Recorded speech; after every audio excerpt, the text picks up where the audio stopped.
my glasses.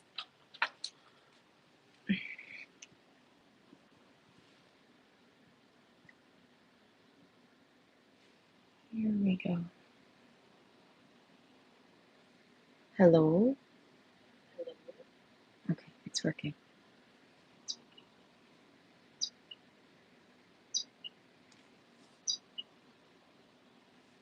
Put it on mute.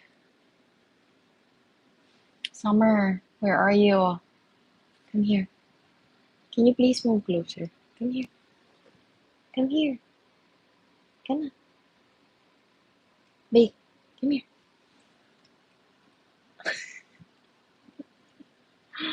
Ay, nako. Oh my goodness, you're so heavy.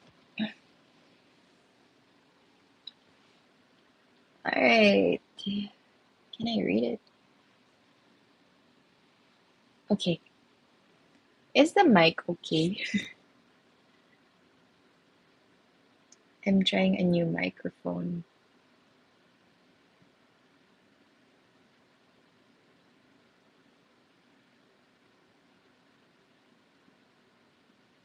Alright, here we go. Bailey, what are you doing there?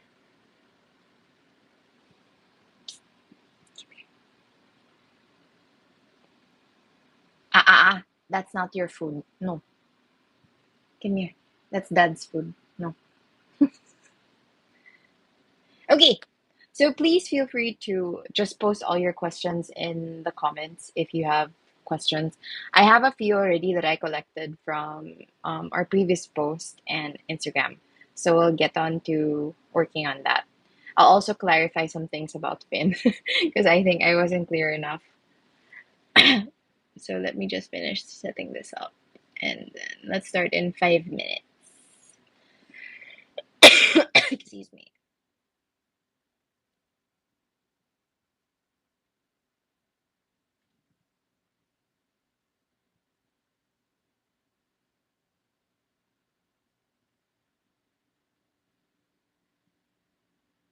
The questions. Okay, bigger.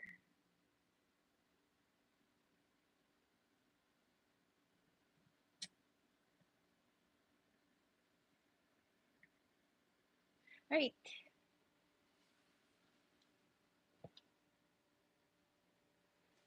I'm so sorry for the change in venue because so my room is currently occupied by my aunt from the States. I have a relative who flew back from the States and uh, I have to turn this on. So I bought this cool new light from an online store here and oops, wait, let's restart it. I find it so cool. Let's see if it's gonna work. Huh? It's not turning on. Hold on. Because my this is my sister's room, the one that moved to Canada, and I am currently moved because of quarantine. Here we go. So I'm trying to adjust the light however way I can. Oops. Did it turn on? Okay. Um, let's make it pink. This one. Yeah, that looks better. Okay. I like pink anyway.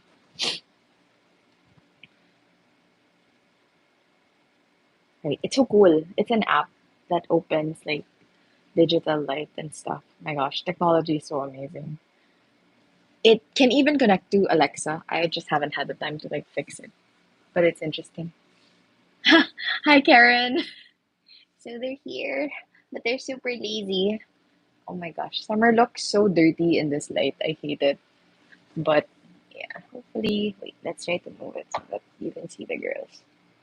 It's so hard because all my stuff are inside the room and I can't really get everything. Summer. She doesn't pay attention to me. Okay, so um, just shoot all your questions here. I'll answer the questions on the ones that posted in the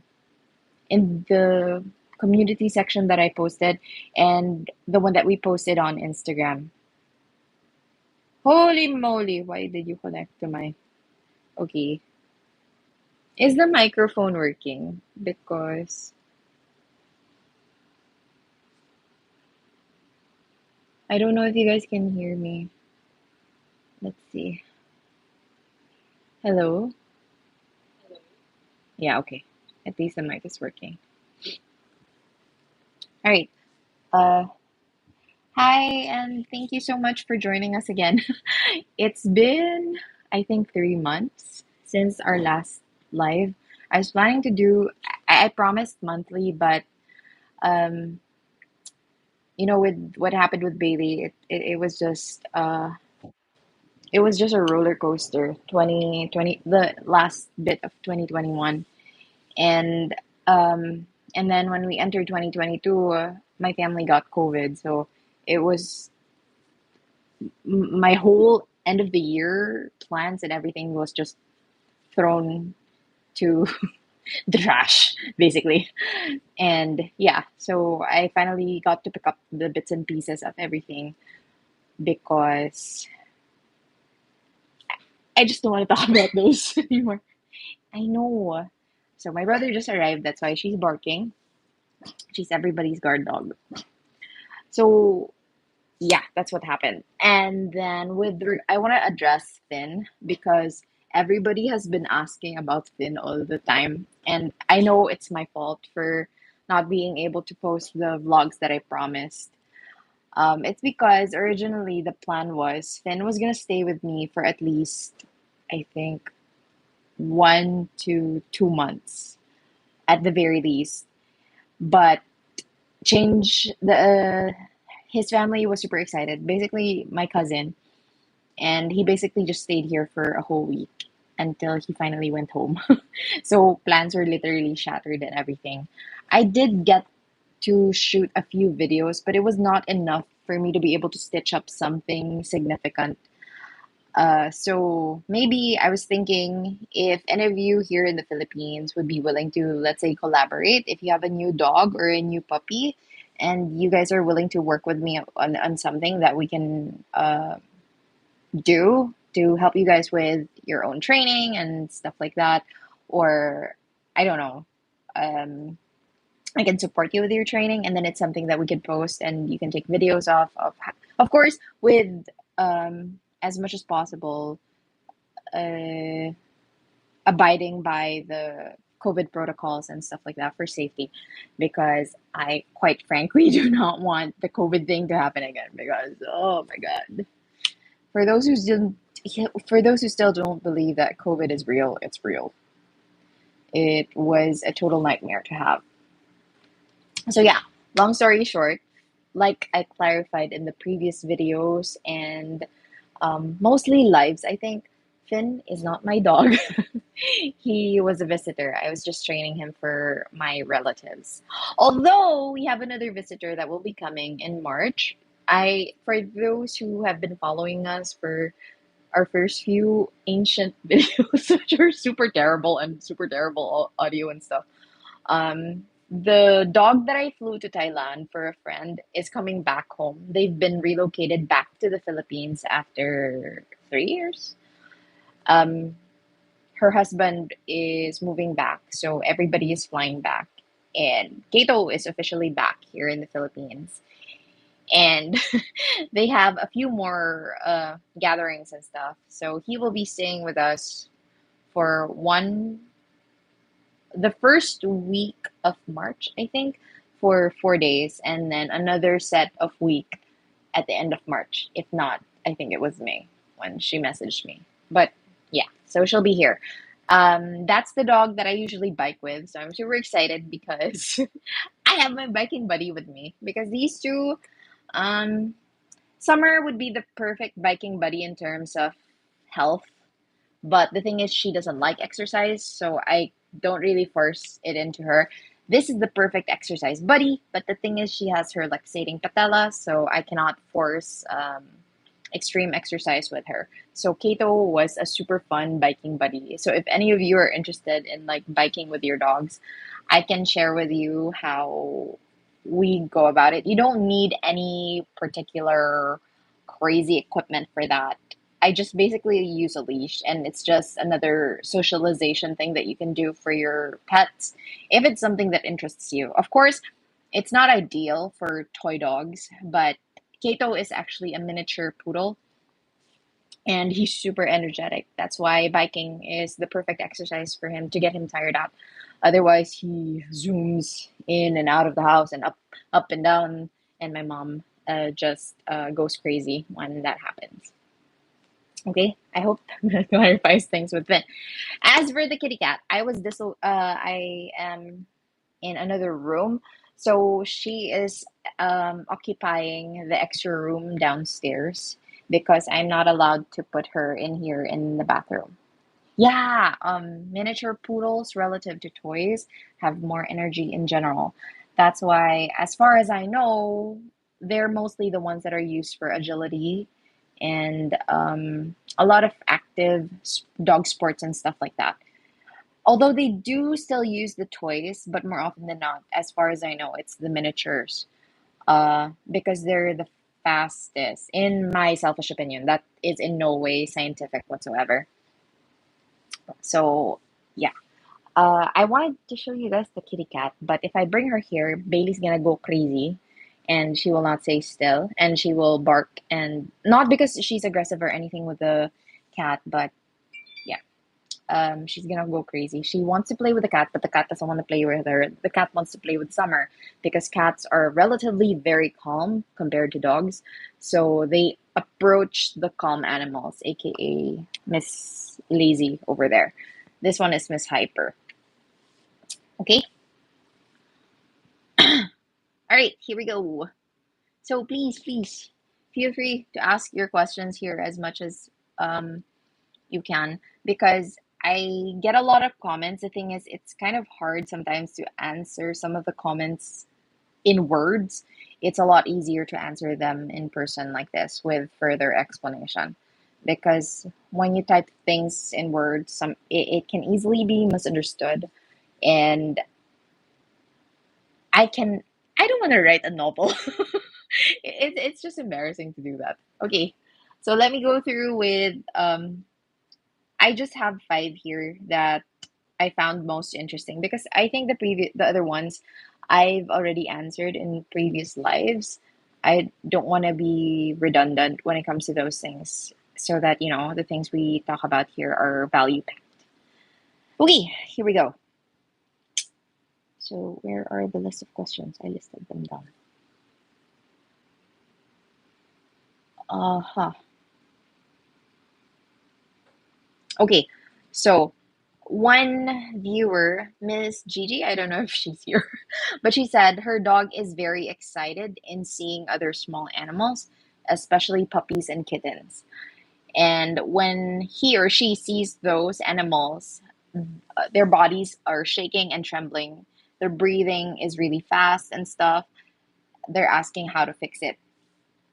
Okay, so that I found that question very interesting because that is actually what I have been working on with Bailey.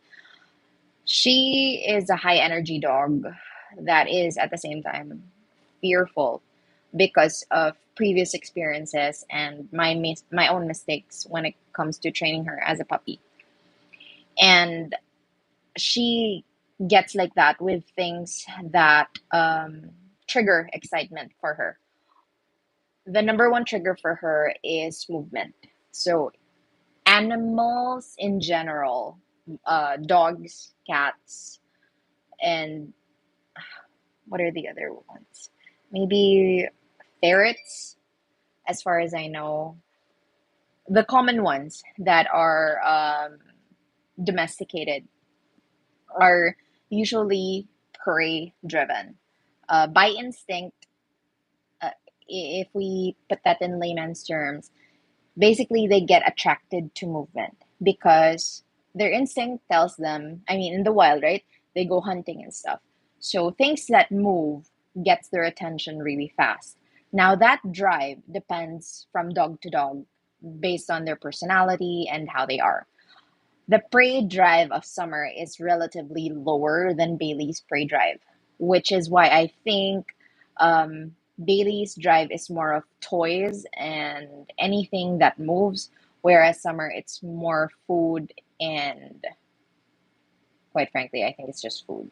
Although there are times, I mean, since doing the fluent pet buttons, I found it so interesting that she actually wants to play, but she wants to play in her own time. Like, she won't play when I initiate the play all the time. When she doesn't want to do anything with me, she just won't pay attention. But it's so interesting that her second most favorite word is actually play toy next to, her usual bed. And I never thought that it was something that is interesting for her, even while I was training. Because with my previous trainer, the very first one that I had, I had a bad experience, but nonetheless, I did learn some things from them. Anyway, what I found most interesting in what they said before was that every dog has a hierarchy of different interests. It still relates to the question because it could be food, and then it could be toys, it could be play. What's the other one that they said? It could also be affection. And I forgot the last one. There were five motivations of dogs. And my first homework was to level them as to which is the highest and which is the lowest. It's usually the highest drive that will be that what you will use for your training. For example, with Bailey, her highest was toy, I think, at first, and then play, and then food. So you will be asked to do the top three and then work on it with your dogs and see how they would respond best to the training and stuff like that. So, bottom line for her, it was at first I thought it was toy, but apparently it was play. So, play is related to movement and excitement. So when I tried applying that, I basically reinforced that she gets excited and is motivated to work with me, and it just excited her more and more. Now, that's where my last trainer came in, where he explained that, okay, that is also proper training for certain types of dogs, but it may not be the right one for Bailey because that in itself is her drive. When you excite a dog, that main drive is already excitement. That doesn't help the dog. It is actually um, counterproductive because what we want are calm dogs, right? We don't want them to get super excited because when you have an excited dog, then you have a hyper pup and they basically get destructive if you're not able to control it. Unless that dog needs to be excited for a purpose, like you're training that dog for agility, then of course you have to get that dog excited. Otherwise, the dog will just not respond and do whatever they want, much like how Summer is. So, my the last trainer that I had was saying that yes, Bailey's main drive is this, but he doesn't like using play and prey drive as your main reward for training the dog. He likes food the most because it's the easiest one and most accessible one, and it could be an immediate reward versus. Let's say you're training for calmness, and then all of a sudden you're going to throw a toy that's going to excite the dog. So it's counterproductive. If you want to train your dog to be calm, then don't work with getting them excited. So, to address the question for a super excited dog, first of all, the thing is, I don't have the full picture of what's going on. But if it were something like how Bailey is, when, for example, the first time she sees the cat, she gets super, super excited. When she's excited, I don't let her meet the dog. I don't not the dog, the cat or whatever dog. Dogs also get her excited when she sees new dogs and stuff. When she does, we walk away. So most people, when you meet other people like walking their dogs and stuff, it's nice that the humans get acquainted and stuff, and then you make the dogs confront like this. So when dogs confront like this, let's pretend that this is the nose. This is not good. This will provoke each dog and will it could encourage not exactly aggression, but it could be like a staring game for some dogs, and it could be a sign of challenging each other. You wouldn't want that. So, dogs, it's not natural for dogs to meet like this. This is wrong, according to my trainer. The proper socialization of dogs is them meeting this way. So, they smell each other's butts. That's socialization. If the dogs just keep confronting and smelling each other like this and no one gives way, you better be prepared that your dog will either snap at the other dog and then the other dog will respond, or the other dog will just get scared and move away. But more often than not, they will snap at each other and yap at each other. Um, there's a term that I recently learned when I have been watching a lot of YouTube videos of like dog trainers like Kiko Pup, or was it Coco Pup? Kiko Pup, I think. And then there's, of course, Zach George and stuff. Um, there are some trainers that I don't know if it's just through the videos. I am by no means any trainer, but my trainer said that there's what you call statuing when it comes to humans. So we have the tendency to stop and do nothing when the dogs start reacting. In my own experience, I've learned this the hard way. And I used to be a statue when they get super excited and stuff. I would just let them and then start pulling and tugging on the leash. Uh, that is counterproductive in the training because that will only encourage the dog to pull harder forward. So when you pull back a dog, the more they uh, have that urge to move forward and stuff. So the best thing to do is actually to walk away. So movement is number one in addressing um, hyperactivity and what do you call that? That super excited behavior. You want them to walk away. And then what I would do is I go back until I get the behavior that I want. So I do it back and forth, which is why training takes time. And I wait for the behavior to come out. So what behavior do I want from Bailey? She will only get to meet, let's say, the cat that excites her when she lessens her excitement. For example, she stops whining. Of course, it doesn't happen all in one go. Some dogs get too excited and will still go straight for what they want. And I basically do baby steps because I mean, I can't pay my trainer for every single day to do the training for me. It's still trial and error. What's nice with my previous trainer was you can take videos and then you can send it to him, and then he's gonna reply back and tell you what you did wrong and stuff like that. It's 1 year of free consultancy or something like that. But of course, you can't expect him to reply right then and there. So that's what I would do. Um, you have to have some sort of control on your dog. So they have to be on a leash, never on a harness, because it's easier to control them on a leash and a collar, or in my case, I prefer slip leashes.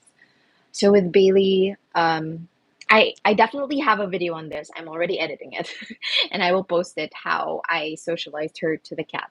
Because at first she was actually quite aggressive to the cat, and it eventually, once she got comfortable with the cat, she started having that same behavior in the question, where she's super excited and her heart is beating super fast, and she basically just won't snap at it and until she gets what she wanted. And then it even reached to the point where she started whining and stuff. So I had to redo everything.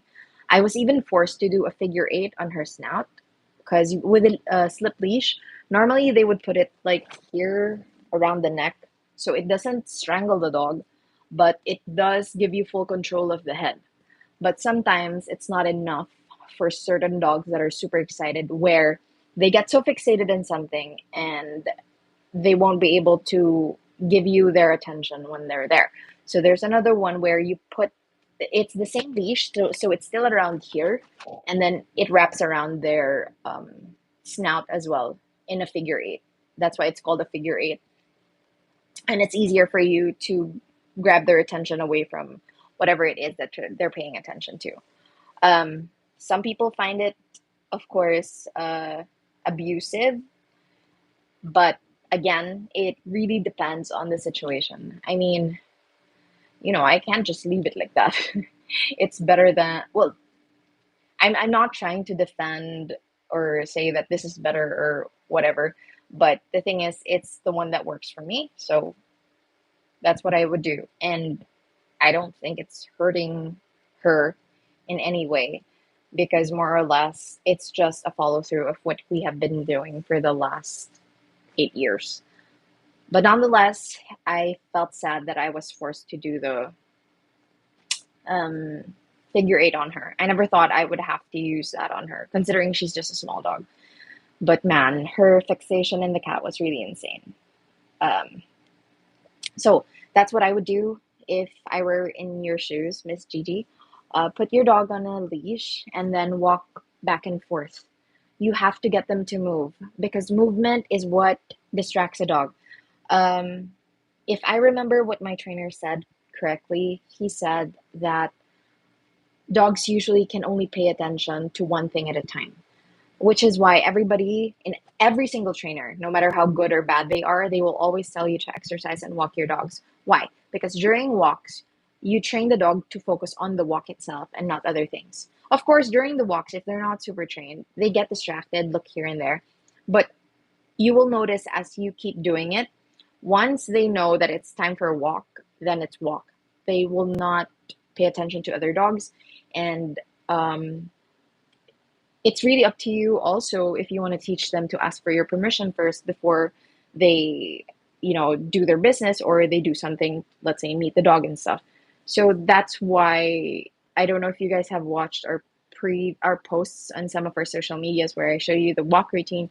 That's the purpose of me asking them to sit and wait first before I give them the signal for us to go. When we leave the door or when I let them go potty outside. Having that control, most especially when it comes to meeting other dogs, like in public places, especially here in the Philippines, we don't have those really nice parks where you can just walk your dogs and they have ample space to run around if ever something happens. That's what's nice with other countries like the US and Canada. When I would go to the dog parks, their dog parks are like kilometers wide or even miles wide. The one I went to in Canada, they even had like a pond in the middle, or like a lake where the dogs can even swim there and stuff. So if ever a dog fight happens, what's important is that the dogs can have ample space to like run away and get away from whomever is attacking them. That's natural instinct in every dog to have. Whereas if it's like I'm not a big fan of the dog parks that have been opening here in the Philippines, like in malls and stuff, where it's literally just an enclosed space of maybe just a few meters. Quite frankly, I don't think it's safe, especially to put your dogs off leash there, because, okay, your dogs may be trained, but you don't know about the other dogs, right? Okay, see, that's why I only picked 5 questions. All right, I don't know if you guys have questions here. Let's see. So I'll answer the 5 questions that I prepared there, and if you guys have here, we only have a few. All right. So Kyrie Okura, I'm getting my toy poodle in 2 days. Good luck. It's gonna be overwhelming for the first day. I'm already telling you.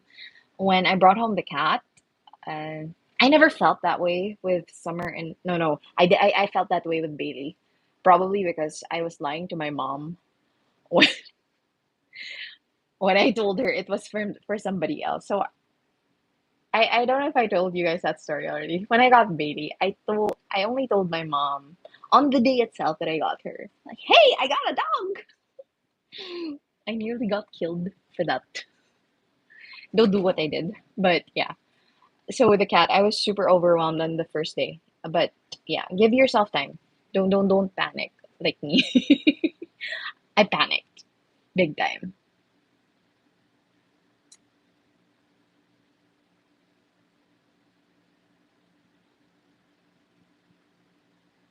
Quite frankly, I can never outrun my toy poodles either. They're just really fast. But um miniatures are definitely fast. I don't know how to take a video of me biking with Kato because I don't have a GoPro or anything like that. And if I use my current cameras, they will be super shaky.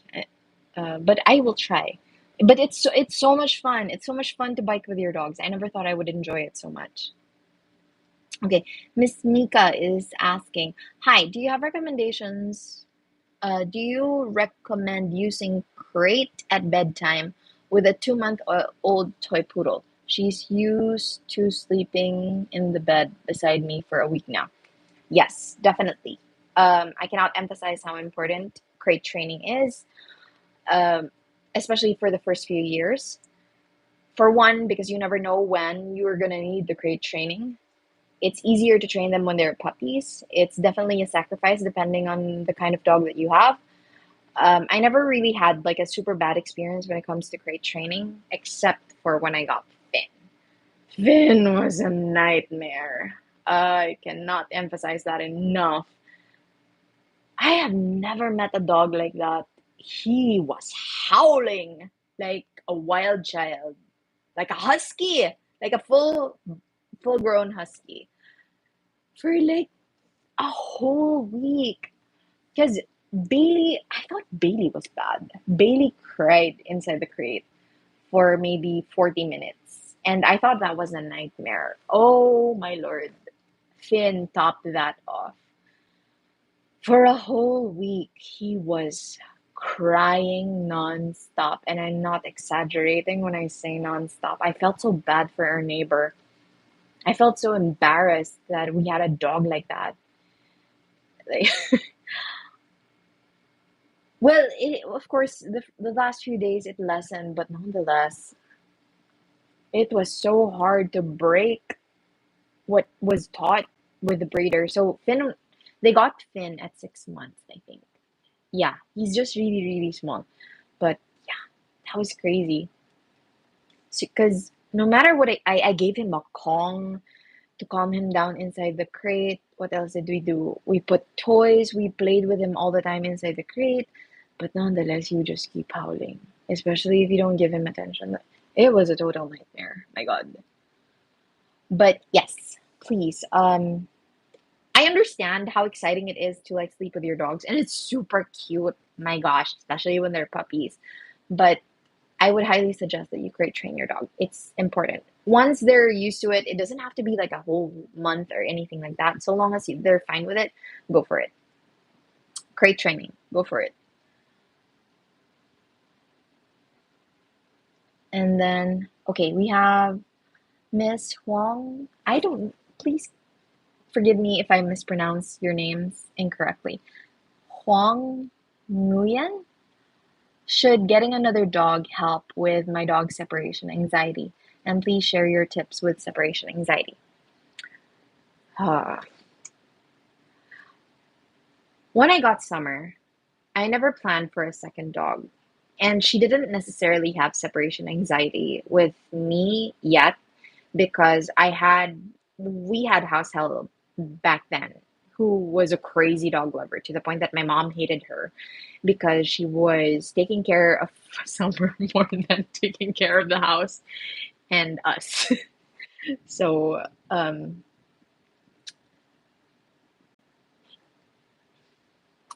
again, take everything I say with a grain of salt.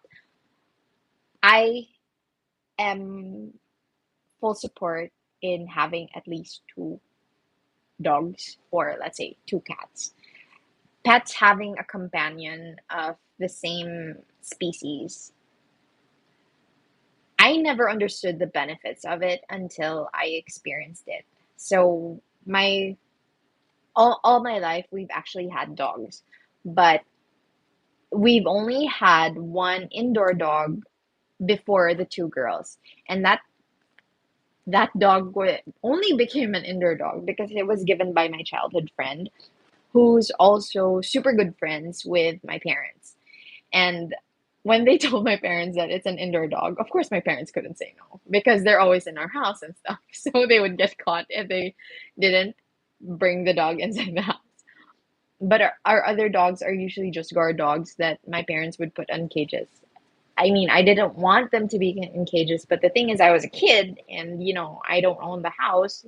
They set the rules and I just follow the rules. And the first dog that we had was a Chihuahua. And yeah, he definitely had terrible separation anxiety. And Summer never had that for some reason. I don't know. Maybe now with, the pandemic and uh, things changing so fast, and I'm not able to do what I used to do with them when it comes to like training because of the limitations of COVID and the protocols and stuff. I know I'm just making excuses, but nonetheless, even my trainer was saying that, it's normal for every dog. Even his dogs are having the same problems. For separation anxiety, definitely it will help. But if you were asked, if this question is, you would, please don't misunderstand, um, help to solving. The added companion will not solve the problem because more often than not, separation anxiety is caused by humans. For example, I hope my aunt doesn't watch this. She's gonna kill me. So my aunt, my dog, my aunt has a Yorkie in the US. And when I flew there prior to the pandemic, I think I stayed there for almost a month. We did training with him because he had terrible separation anxiety because of the family. So when I observed them, I observed the old me. So if you catch yourself saying goodbye to your dogs, telling them it's okay, I will be back, and everything's gonna be okay, and you pet them and you cuddle them before you leave, stop it. That doesn't comfort your dog, and that doesn't tell them that you're gonna come back. You're just making them panic all the more. What I would do is set an area in your house where that could be your place for them, where you give the command. It could be the crate if your dog is crate trained. If your dog is not crate trained, then maybe their dog bed somewhere in the house where you will constantly train them to ask them to go there and stay there. And then you will eventually progress to walking away and then coming back right away, and then wait, they have to stay there.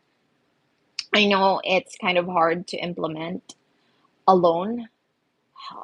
That would make a good video also. But the thing is, I don't have anyone to assist me. My sister's not here anymore. We'll see. But more often than not, a dog with anxiety will, even if you ask them to stay there, even if their downstay is pretty good already, for the first few times they're gonna walk towards you, and it takes a lot longer, in my own experience, for you to be doing it alone. It's a lot easier if there's someone else controlling them on the slip leash when they walk away, so that there's a correction right away when they do something wrong. Um, but that's how I went about it, and I made sure I took a leave for like a day to do that crazy training. It was my trainer who instructed me to do that.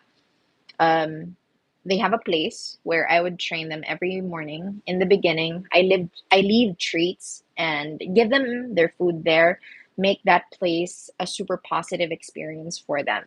And then you gradually progress to asking them to do a down stay or a sit stay, and then you walk further and then you go back.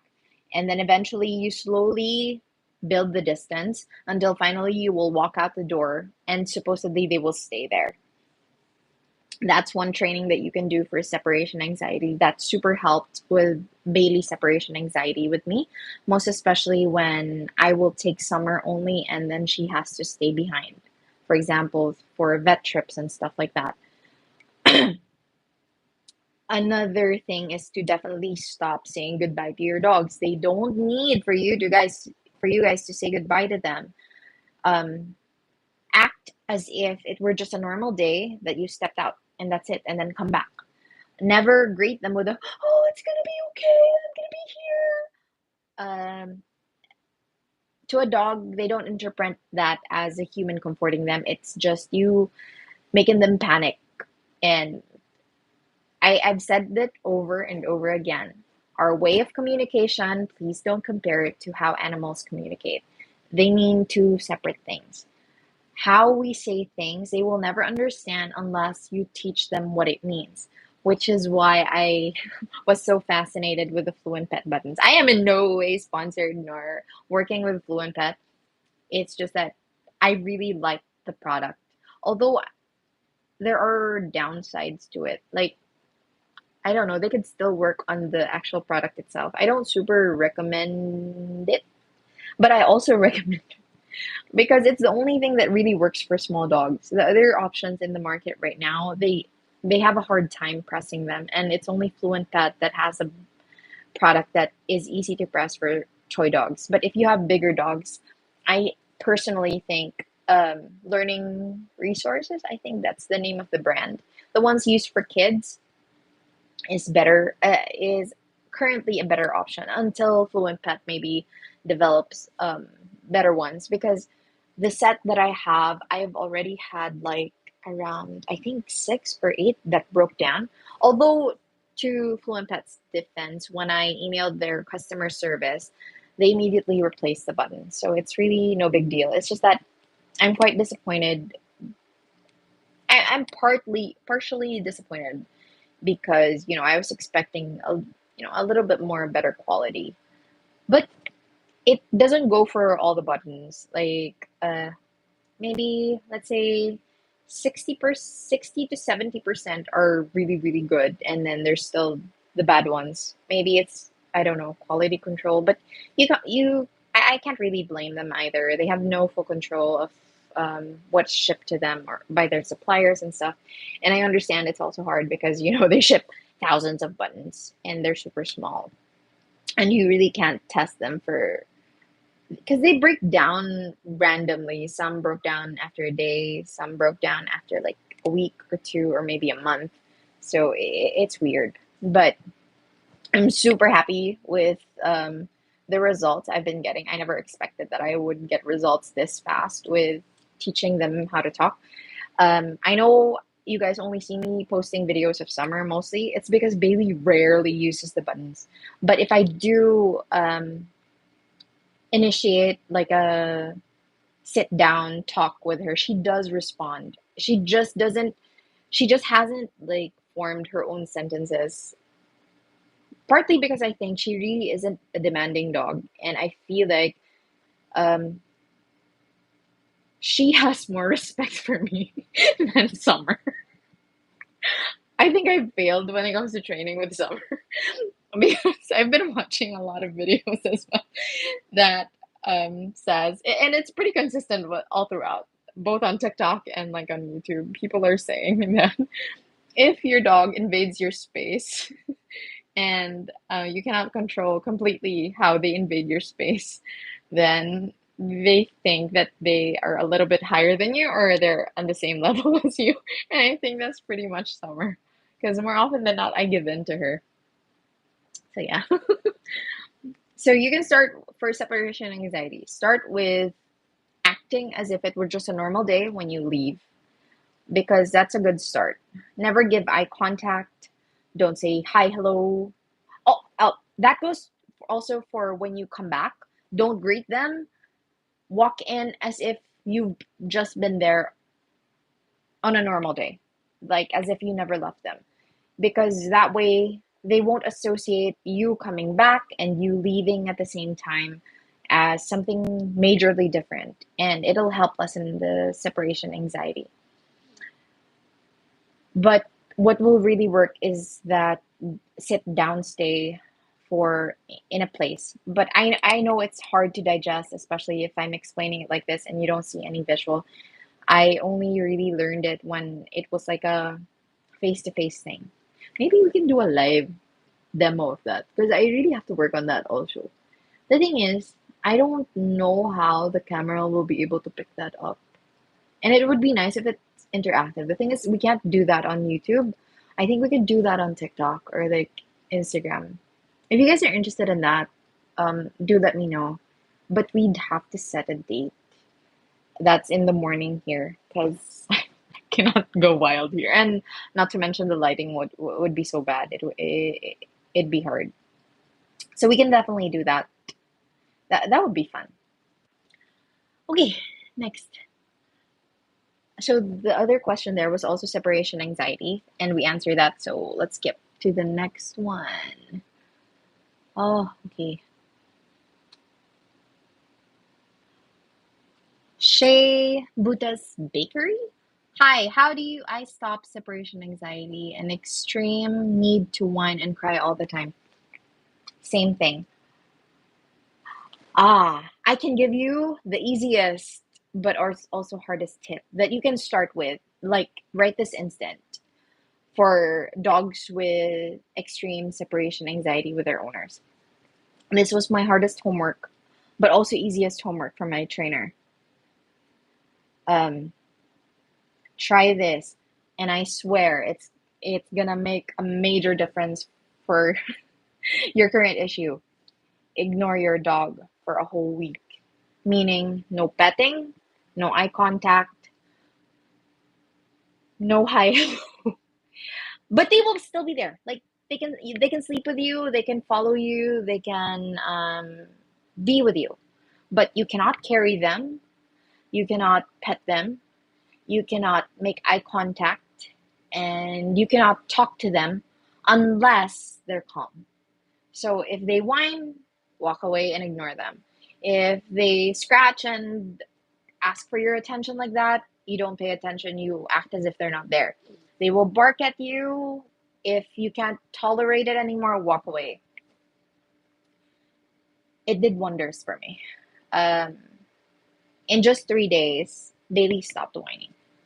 But I know how hard that is. It's not easy for any owner, which is why my friends whom I recommended to that trainer, um, they said that the methods were extreme.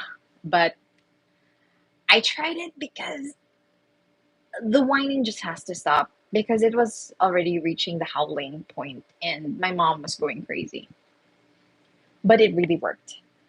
Um, Eventually, it'll lessen to once they're calm, you can start petting them and stuff. But for a whole week, just try it out. No petting, no eye contact, no talking to your dog, and no carrying of your dog. That that in itself already will at least fix the problem 50%. And then tell me after a week. If you're able to do it like properly, like do it strictly. Or maybe try it for 3 days. It's gonna change because you're literally breaking the habit of your animals. So that's one thing. We're reinforcing behaviors that we don't want unintentionally. So if you break the routine, it's gonna reset your animals. It's quite interesting. But that's the easiest but also hardest advice I can give you that you can do right now. You don't need a trainer to tell you what to do. Just try it.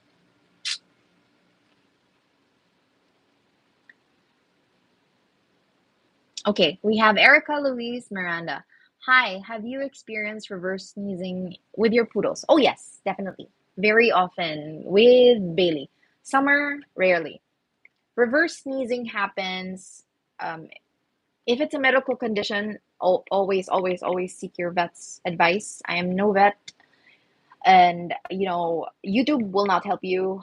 Uh, Going to Google and self-diagnosing, acting as if we are doctors. I'm guilty of this too. It will not help, especially if it's a serious case. But more often than not, some causes of reverse sneezing is excitement, or they swallowed something incorrectly, or it could be also something underlying in the dogs. It really depends. But for Bailey, it's usually excitement. And prior this, of course, I checked with my vet, and I regularly have them checked. So more or less, I'm pretty confident it is what it is. So Miss Karen, my dog just met my cousin's poodle today, and similar to Bailey, he was overly excited and sniffing her bum to the point that it agitated and triggered the other poodle. This scared my dog. Yes. So, more often than not, inexperienced dog owners, I did this too, when you're walking your dogs and then the dogs will start pulling at each other, and then we think that they want to meet each other. Yes, definitely they want to meet each other. But depending on how each dogs are, it's not ideal for you to let dogs that are super excited and high energy to meet, because more often than not, it will just lead to something that we don't want. Uh, it's weird because nobody really does this, but instead of, let's say, you meet someone and they're walking their dogs and you want your dogs to meet, invite them to go for a walk first. Let your dogs walk side by side.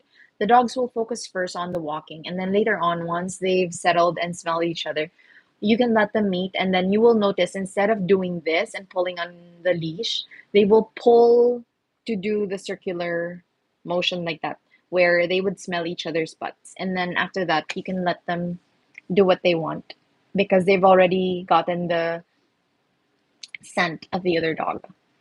Okay, that's one thing. That's one behavior that I never knew was until my last trainer was the one who explained it to me.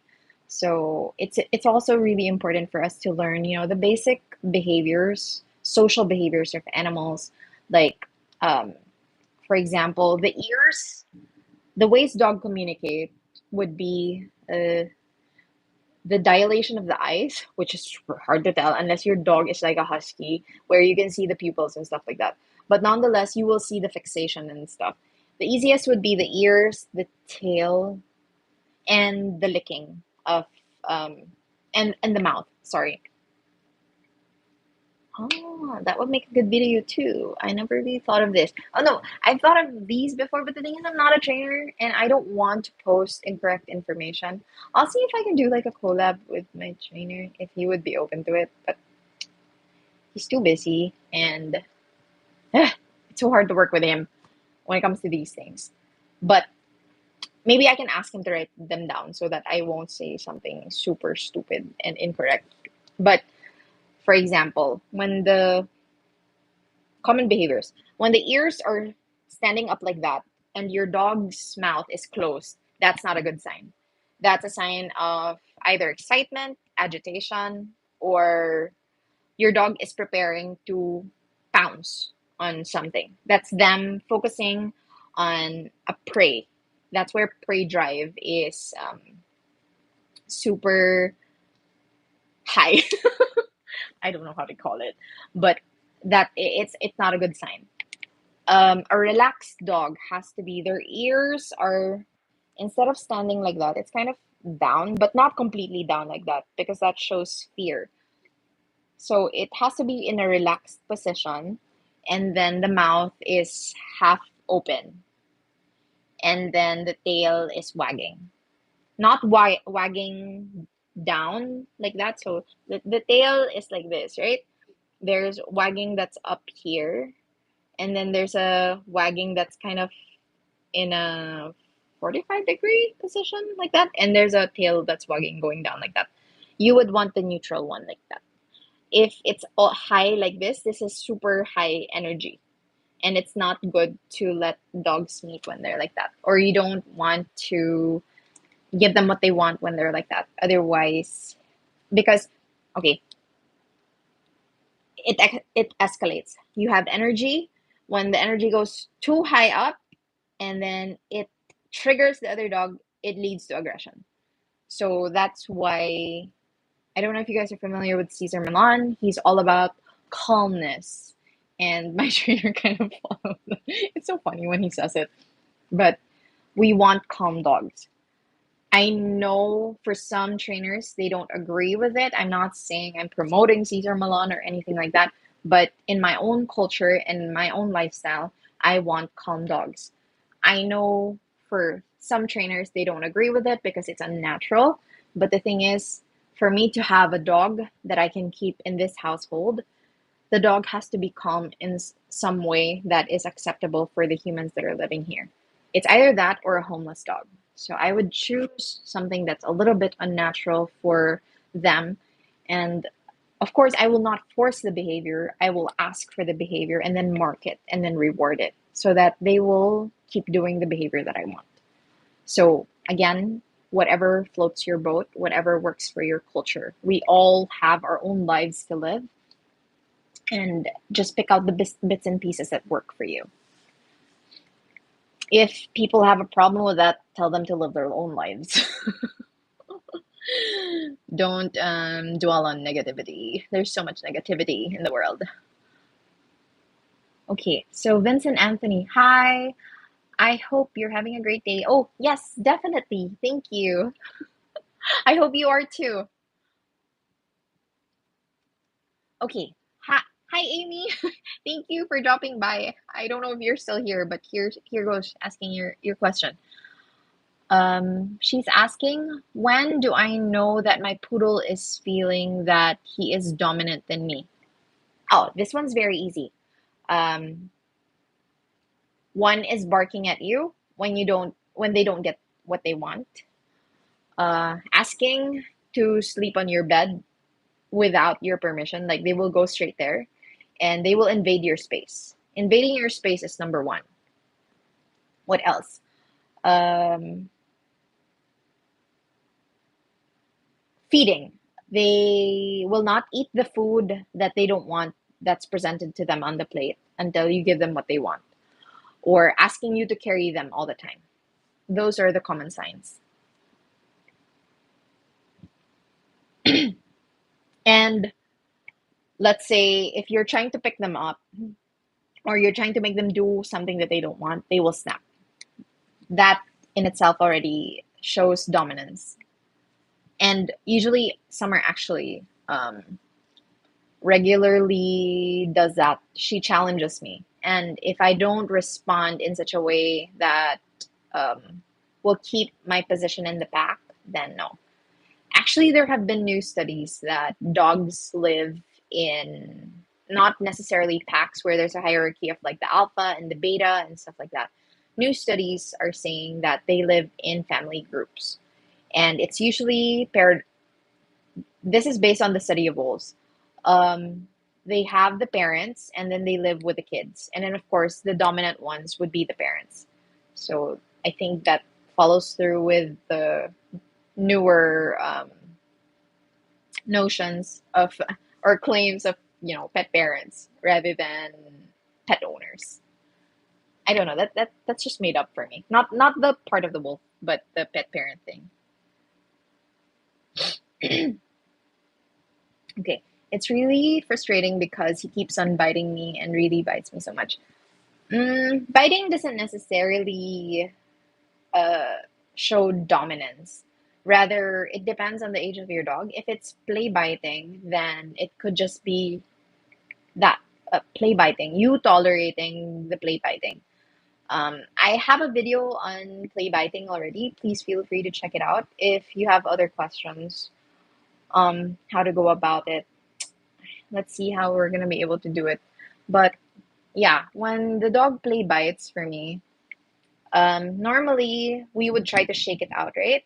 What I would do is stop moving. When it hurts, uh, say like a loud ouch or jerk away, because that's how puppies, when they're puppies, they will tolerate play biting to a certain extent. Once they get hurt, they yelp and then they pull away and then they walk away. Try doing that the next time your dog starts play biting. Don't respond. Again, movement excites a dog. So if you stop moving, then the behavior will stop to a certain extent. Of course, the dog will try to test you as much as they can, but once you offer a behavior that they would get from another dog, more often than not, it stops. So that's how you communicate to the dog that you got hurt. You don't have to hit them or anything. It's just gonna cause fear.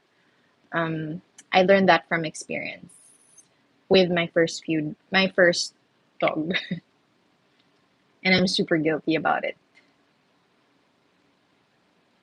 Okay, Vincent Anthony Ebora. My mini poodle, I think he runs faster. I think runs faster than him. Who? I think I run faster than him. Okay, I read that wrong. Sorry. Really? Try running in like a place where you can let them loose. I don't think we can run faster than dogs ever. Okay. Amy Claridad. I feel for my poodle Tofi keeps on crying when I tried crate training him to the point that he poops inside it. So it was really hard until now. They will definitely cry in the beginning. You don't. I don't know how you introduce the crate to your dog. It If they are scared of the crate, that means maybe the introduction wasn't good. You can try starting with an open crate and always feeding them inside so that they will associate the crate as something positive. Or when you give them like special treats, it's always inside the crate. Even if, let's say, you throw it inside and then they will take it and then walk away, that's fine. You can start with that. Eventually they will start staying there, and that's where you start, closing the door and then opening it again when they go in and out and stuff like that. Our mistake is always thinking that when you crate train, you shove the dog in the crate and then close it, and then that's it. Well, technically you can do that, but it can cause fear in some dogs depending on the dog's personality. For example, I did that shoving in method with Summer, and thankfully, she was a super chill dog. Like I said, I will not take credit for Summer's training because it really was effortless to train her, quite frankly. Even with the potty training, it took me literally a day or two to potty train her using the newspaper, and she never once made a mistake unless she was sick. And she only did that once when she got sick once in her 8 years of being with me. Um, Bailey is the one that I really had a hard, well, not really had a hard time. I mean, Finn tops it off, but Bailey was harder than Summer for sure. But the thing is, I had a good example and she followed through. She followed where Summer would do her business every single time. So it made the training a lot easier as well. So start with a good introduction. Reintroduce the crate as something positive for your dog. You can start with that. Okay, next. Paula Chrysostoma.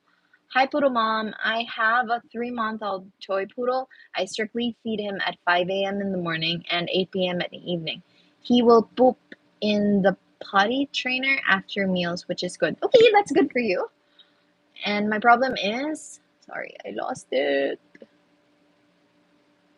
My problem is he will also poop around 12 noon, which I can't clean up because I'm at work. What do you think I can do? I left the potty trainer inside the cage for him to pee. When you say cage, is it a crate or is it the playpen?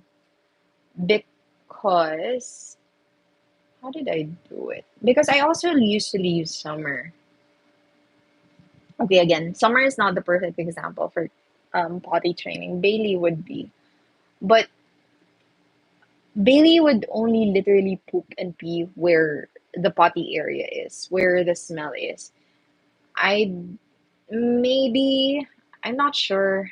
This is why it's hard if you don't see. I don't know the full picture. I can only make assumptions based on what you said. Maybe there's no scent, or your pup is not super familiar yet. He hasn't had enough imprint in doing the pottying on the potty tray that you would want for them. Oh, there, he said, in a playpen. Right. So, ha how often has he made a mistake in getting out of the potty area when he does his business or she does his business?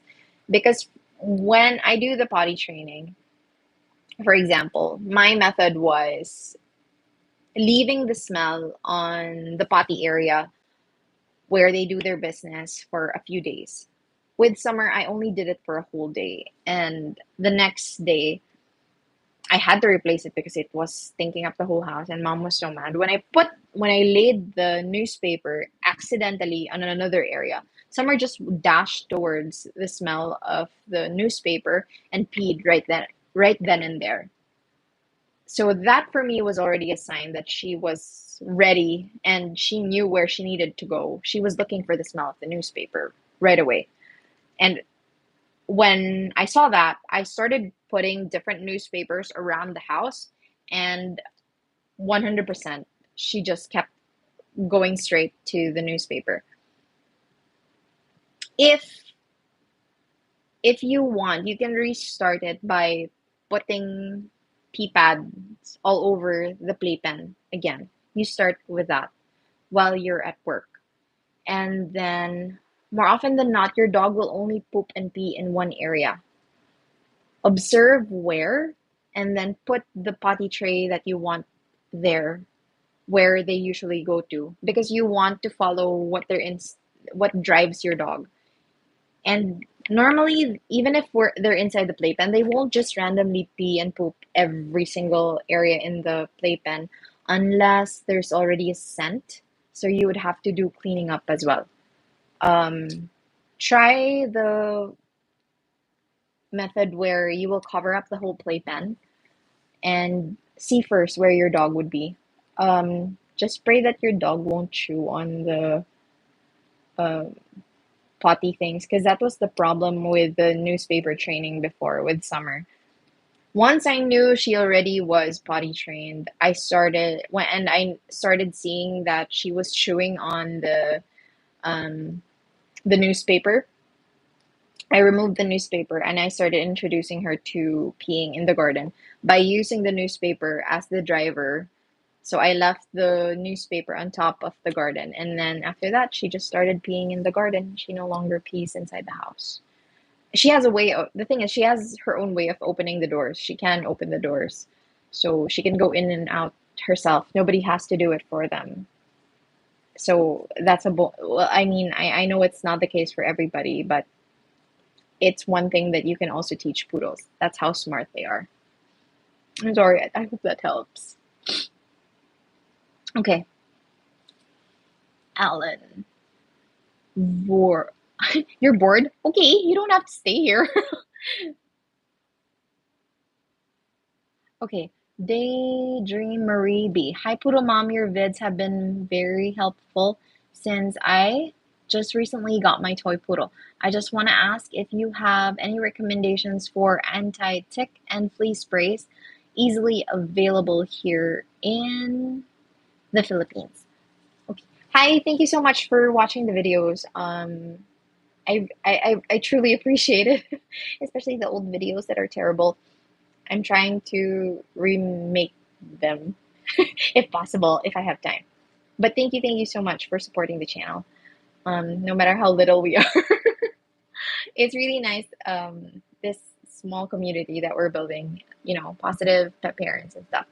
Okay, for anti-tick and flea sprays, there are a lot of options. It's up to you which you want to choose. Personally, it depends on what you want. Do you want to go for the medicated ones that are usually recommended by the vets, or do you want to go all natural as well? If you want to go for the vet medicated ones, you have options for puppies 6 months and older. You have Brevecto, NexGard. What else was the other one? Borderline, I think. And then there's Revolution, and then there's also Frontline. And what was the other one? There was a new brand. I forgot the other one, but those are the well-known brands. Now they have options where they have the orals, and they also have the spot-ons, and then there's the spray.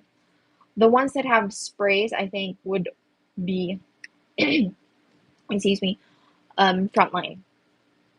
I personally prefer using the least invasive method first before going to the most invasive ones. In that case, sprays and then the spot on, and then last would be the orals. And for me, I prefer going all natural first. So for all natural, what I recommend right now is actually cedar side. It's the one that's most effective for me.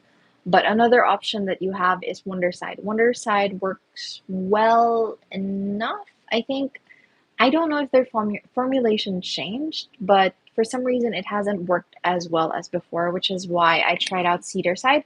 Also because Cedarside was highly recommended in at more majority of the forums that I have been following and reading up in. They prefer Cedarside over Wonderside now. Ever since they got super big from Shark Tank, I don't know. It could be the over manufacturing. We don't know. I don't know what's going on. These are just selfish assumptions of mine. But in my experience, it's lessened. And you can also make your own sprays at home using essential oils. There are a lot of videos online. There's a vet who actually shared like a recipe for anti-tick and flea sprays. You can check it out, or I'll link it up later in the description once this live is over. But if you want to go for the medicated ones that are for the spray, you can try Frontline. That's what my vet always recommends.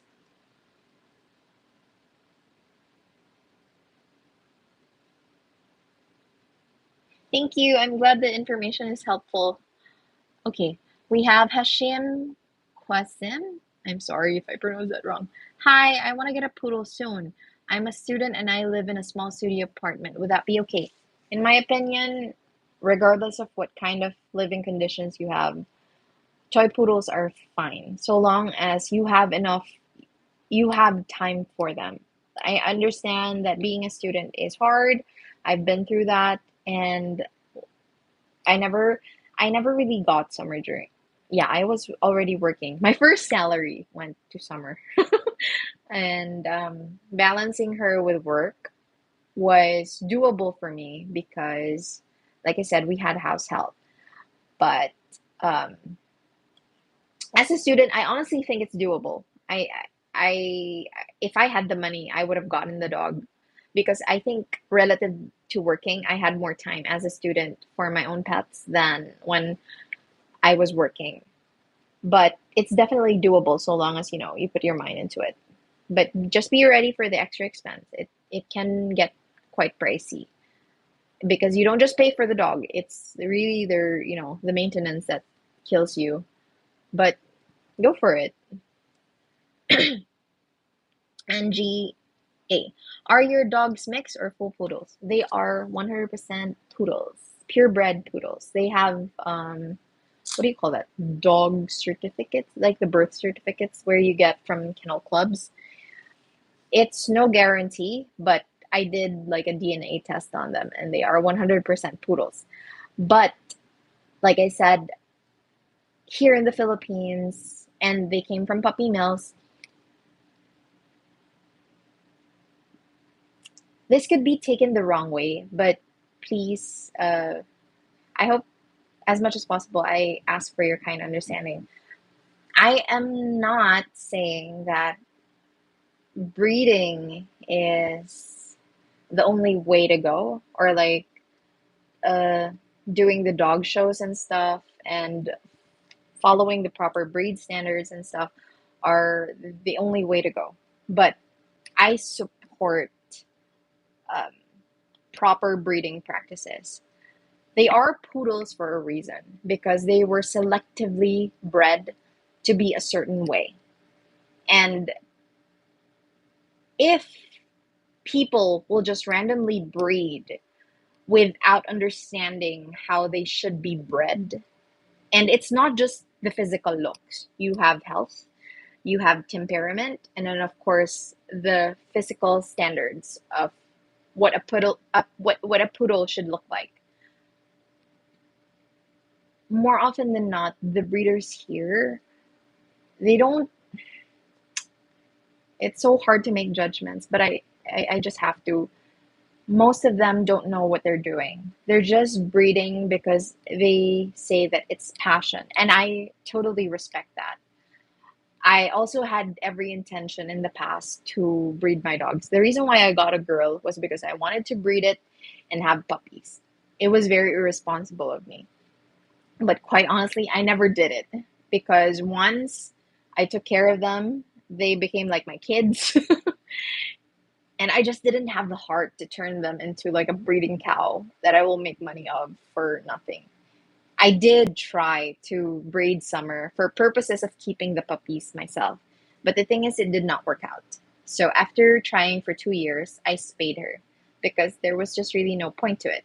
Whereas with Bailey, based on her medical records, I really had no intention of spaying her. She was spayed later than Summer only because I was following the newer studies of Dr. Becker and the newer holistic veterinarians that say that dogs need to be fully mature and they need those hormones to for natural things as they grow up. So I waited until they're fully adults and they no longer need those hormones for me to spay them. So Summer was spayed at 4 years, I think, and then Bailey was spayed at 5 years of age. Not because I was trying to delay it or anything, but because of her health conditions and stuff. So when you spay and neuter your dogs, they go through several blood tests, and depending on that, the vet will say if they can proceed with the procedure or not. So we've had several rejections for Bailey because of her liver and kidney, hence NHV. So yeah,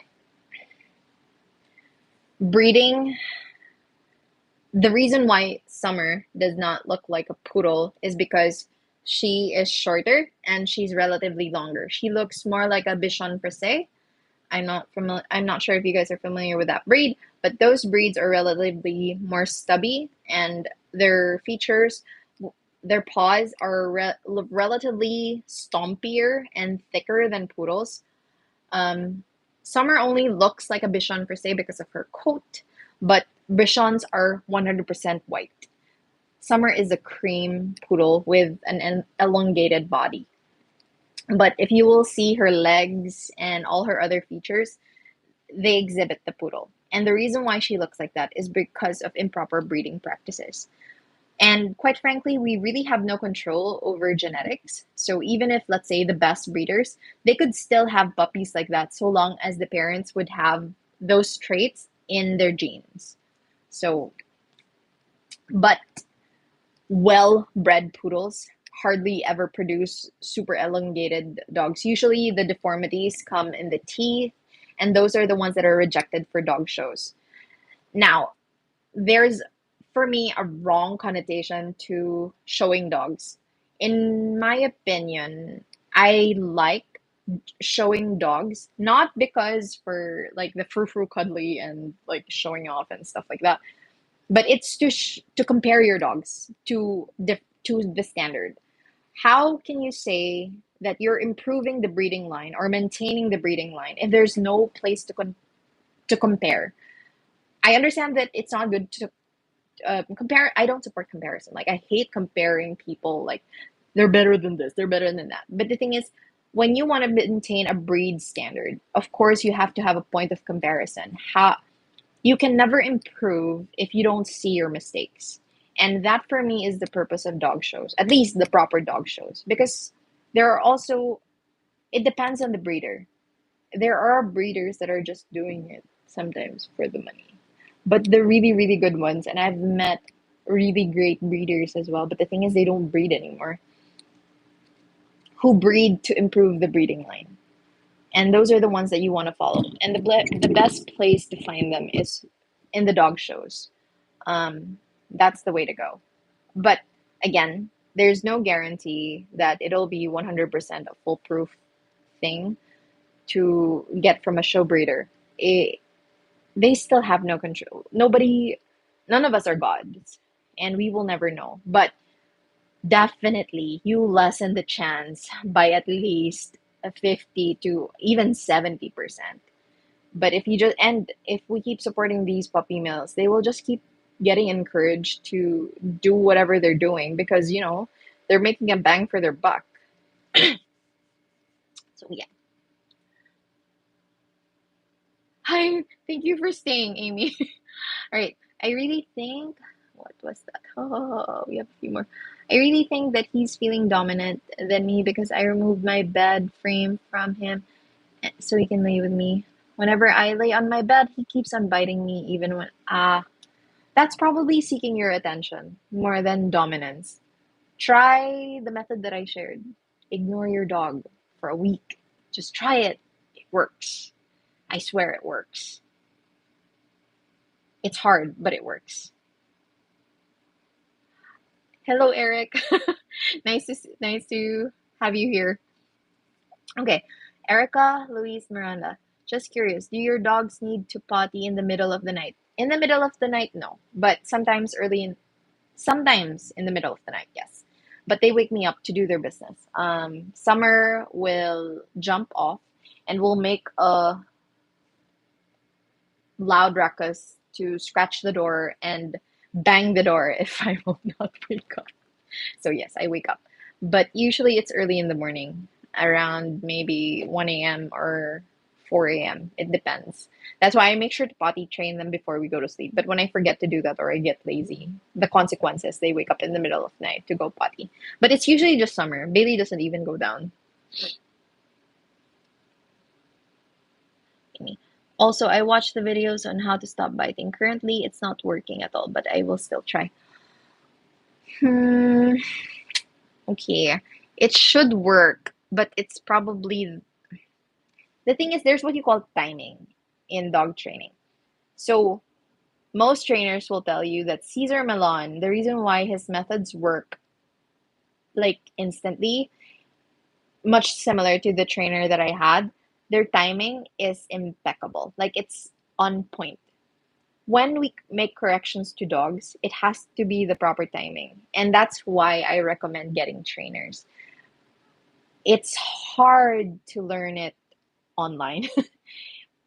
um, some people can learn it online, some people can't. But in my experience, it's harder to implement when there's no one there to correct you. You think you're doing it right, but unless somebody tells you that it can be done a better way, then you will never know. And then we will just say that it's no longer working. Uh, how can we do it, Amy? I want to help you. Try sending me a video of how you did it in Instagram or on our Facebook, whichever you have. Or can you send videos on TikTok? I don't know. Whichever of the social medias. Let's see. Because I promise it works. I've tried it. Um, my sister has tried it. Everybody else that I know has tried it. It's really just the timing or properly doing it. Let's see how it goes. Ah, you can start by ignoring your dog first. That would be the easiest way. Because dogs that are more dominant will seek your attention. And if you deny that attention 100%, then that changes their whole mechanism and the routine. So that will break the habit. That will start to like disrupt the habit. Okay, Eric. My Archie just got home a while back and I'm the happiest guy now. Welcome back to Archie then. Finally, after a series of quarantine and things, yeah, this thing has been crazy. My aunt is currently quarantined in my room, so yeah, that's why I'm not in my room, but the girls are asleep. I'm not allowed to put them on these beds, but since my dad is not here, so they're on the beds today. Okay. Archie and I have been away from each other for 3 months. He's 10 months old now, and he just got home. Is it necessary for me to have him with the marking belt? He started to mark the house again. Ah, So potty training, restart potty training. If you think if you think that you need to redo the potty training, by all means do so. But it shouldn't be the case if it's already imprinted. So that's the thing. Uh, it's hard to tell the difference between a dog that's marking and a dog that is really pottying in that area, which is why that I said that I preferred females because I can control them better. But it's not always the case because I have several friends who live in condos in a city here called BGC, and they've never had problems with their male poodles. One factor is the dog is spayed. That might be, and they were able to clean up the area where the dogs would used to mark before. So that could be a factor.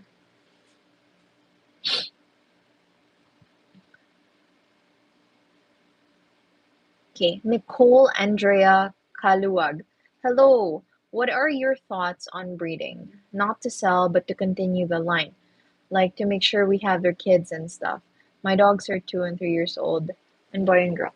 Like I said, I also tried doing that for summer. I don't see anything wrong if you are sure that you will be giving those puppies homes. Um, I mean, you will be the one facing the consequences. I have no right to judge you for that. I would have wanted to have Summer's kids. I mean puppies, but the thing is, it wasn't meant to be. We even tried. You guys will judge me. We tried artificial insemination. We also tried getting her eggs and stuff and doing it like, yeah, you can do it for dogs too. I have a friend who offered that, not exactly for free, but almost to no cost. So we tried it, but it didn't work out. So I wasn't meant to have another summer. But everybody wanted her puppy, really. Um, yeah, but let's not go there. She's paid already. It's too late. Right. So, hi. Can I add to what you're saying about breeding dogs and people not caring? I got a poodle for my cousin, and later on we found out that he had luxating patella, which was genetic. But the breeder said they have no history, and the parents with the parents and littermates, but they never got tested. So the puppy is now on steroids and has a tracheal hypoplasia aside from luxating patella. Yeah. Um, quite frankly, I have not seen a well-bred toy poodle in the Philippines except for one of my really good friends who got from one of the most famous toy poodle breeders from Japan. I'm not sure if you guys are familiar with Smash Poodle. I don't mind sharing it with you guys because he will never sell to just anyone. You will go through the hole of a needle to be able to get a puppy from him. But I really, really admire that person. I think his name is Toshi Nomura. Um, Most beautiful toy poodles, I swear. Try looking them up on, I think, Facebook, and they have Instagram. Smash Poodles. My God. Everybody, every single importer that I know of in like countries like Thailand, Vietnam, Taiwan, all claim that their pups are like from Smash Line or stuff like that. Those will be one of the marketing stunts that they will tell you just to tell you that, we're pricing this puppy for this price because they descended from Smash. Because Smash Poodles are one of the most famous breeding lines of toy poodles. And it's bred by Mr. Toshi Nomura. And he is the one who breeds hands on. You know how Japanese are with, I might be, please don't quote me when I say, but I admire how they can get so obsessive with something and they master a certain task and they treat it as a career and just I don't know. I I have so much respect for it. I mean, it's not to be biased with Japan, but you know how they master the art of like slicing sushi and stuff? It sounds funny to other countries, maybe, or certain cultures, and it may seem over excessive, but it's amazing how they've, you know, created that culture and then they pass it down through generation to generation. And it's some I just find it really nice. And and look at where they are now. Everybody respects them. So yeah, in the Philippines, um, we sadly don't have uh, well-bred toy poodles. At least none that I know of. Although there is one dog show right now going on in one of the Ayala malls, I think, and I think there are three toy poodles in the show ring, and no, three toy poodles and two miniature poodles who are showing. Maybe those are good breeding lines, but we don't know of the owners yet. The friend that I have, whom I consider, she's gonna kill me if I tell her. I call her my mentor. I'm not her mentee whatsoever. I just claim that she's my mentor because I love her. She has smash poodles and she has bred smash poodles as well, but never to breed to sell or anything like that. And I never met her when she was still breeding. I would have wanted.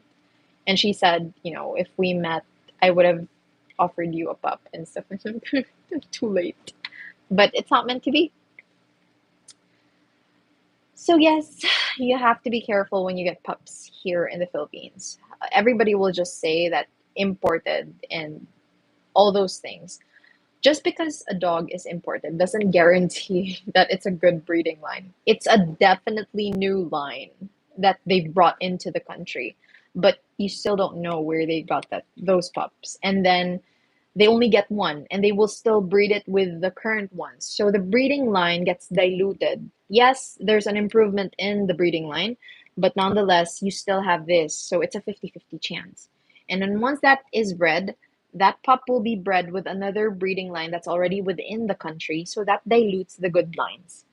If you want to breed to improve, you get a good line and another good line, and then you breed them. So you produce a good line and you continue the breeding. You can continue breeding the good line. So yeah, people don't really study what they're doing here.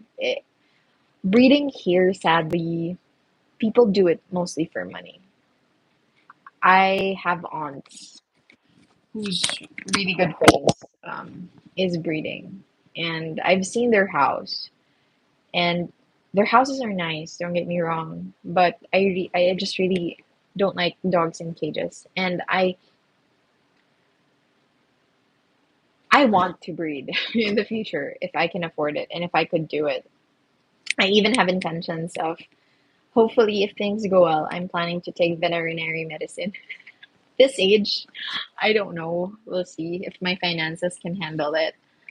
I'm trying to get a scholarship if I could here locally, but yeah. Um, so I don't think, even if let's say I'm breeding, I don't think I can handle more than four dogs or six dogs. Um, I don't believe in having too many to the point that I won't be able to give enough attention to training and everything with those animals. Um, it's too I'm too idealistic, and you can feel free to judge me for that. I quite frankly I don't care, but I will stick to those things that I believe in. I don't wanna sink and reach that level where I'll be blinded with money. I pray that I don't. I could still easily do get blinded. I mean, I'm still human, but I will not put myself in the position that will lead me there, or avoid temptation, so that it doesn't happen. But yeah, sad to say. And the toy and the miniature lines are definitely ruined here in the Philippines. The standards are still okay, but quite frankly, with the current situation and the popularity now of the standards, I honestly think it's going down the same drain as the toys, and it's sad to watch.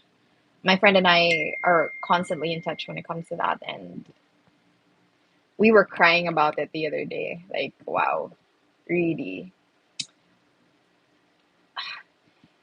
I'm both happy and sad that poodles are getting popular again.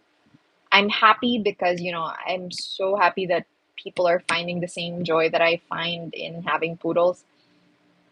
But I'm also sad because of that popularity, there's a growing demand for puppies. So the puppy mills are going crazy trying to produce more pups to answer the demand. And then we get more homeless dogs. Right. So yeah, I'm so sad that you have that experience too, Nicole. Um, and bless your family for, dealing with it and not just abandoning the dog. I know it's hard and it's costly and it'll just keep getting more expensive. But it is what it is. We just have to deal with it. Okay, so Hashim, I have no intention of breeding the dog.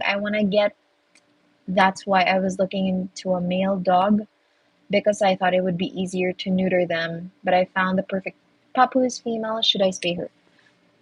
If you're not planning to breed, yes. But if you only have one dog, I would suggest that you wait until maybe 3 years old, 4 years old, if you can tolerate because they will be bleeding twice a year, and it's such a hassle because they will bleed for a whole month twice a year. So that's 2 months of bleeding. It's usually their cycles are every 6 months, but it depends from dog to dog, depending on how long their cycle is. Sometimes it'll be cut short to four to range it from 4 to 6 months, and they will bleed for a whole month, more or less. Um, I was able to do it. I mean, for two dogs, that's 4 months in a year. It was a nightmare because it'll definitely stink up the house. So that's the downside of females.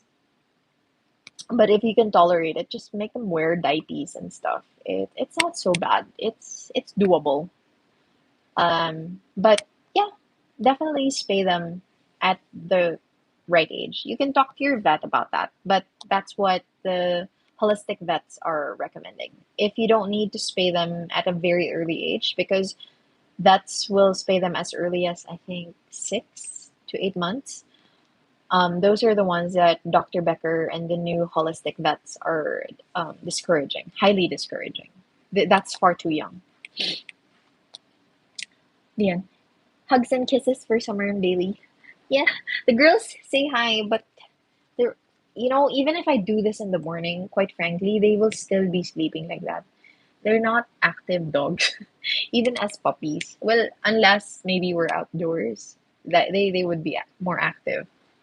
Bailey would be more active. Summer will be the same.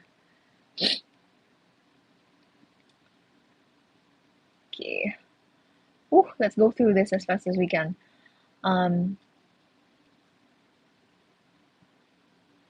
oh my gosh. Okay. So yeah, people buying poodles at the budget meal.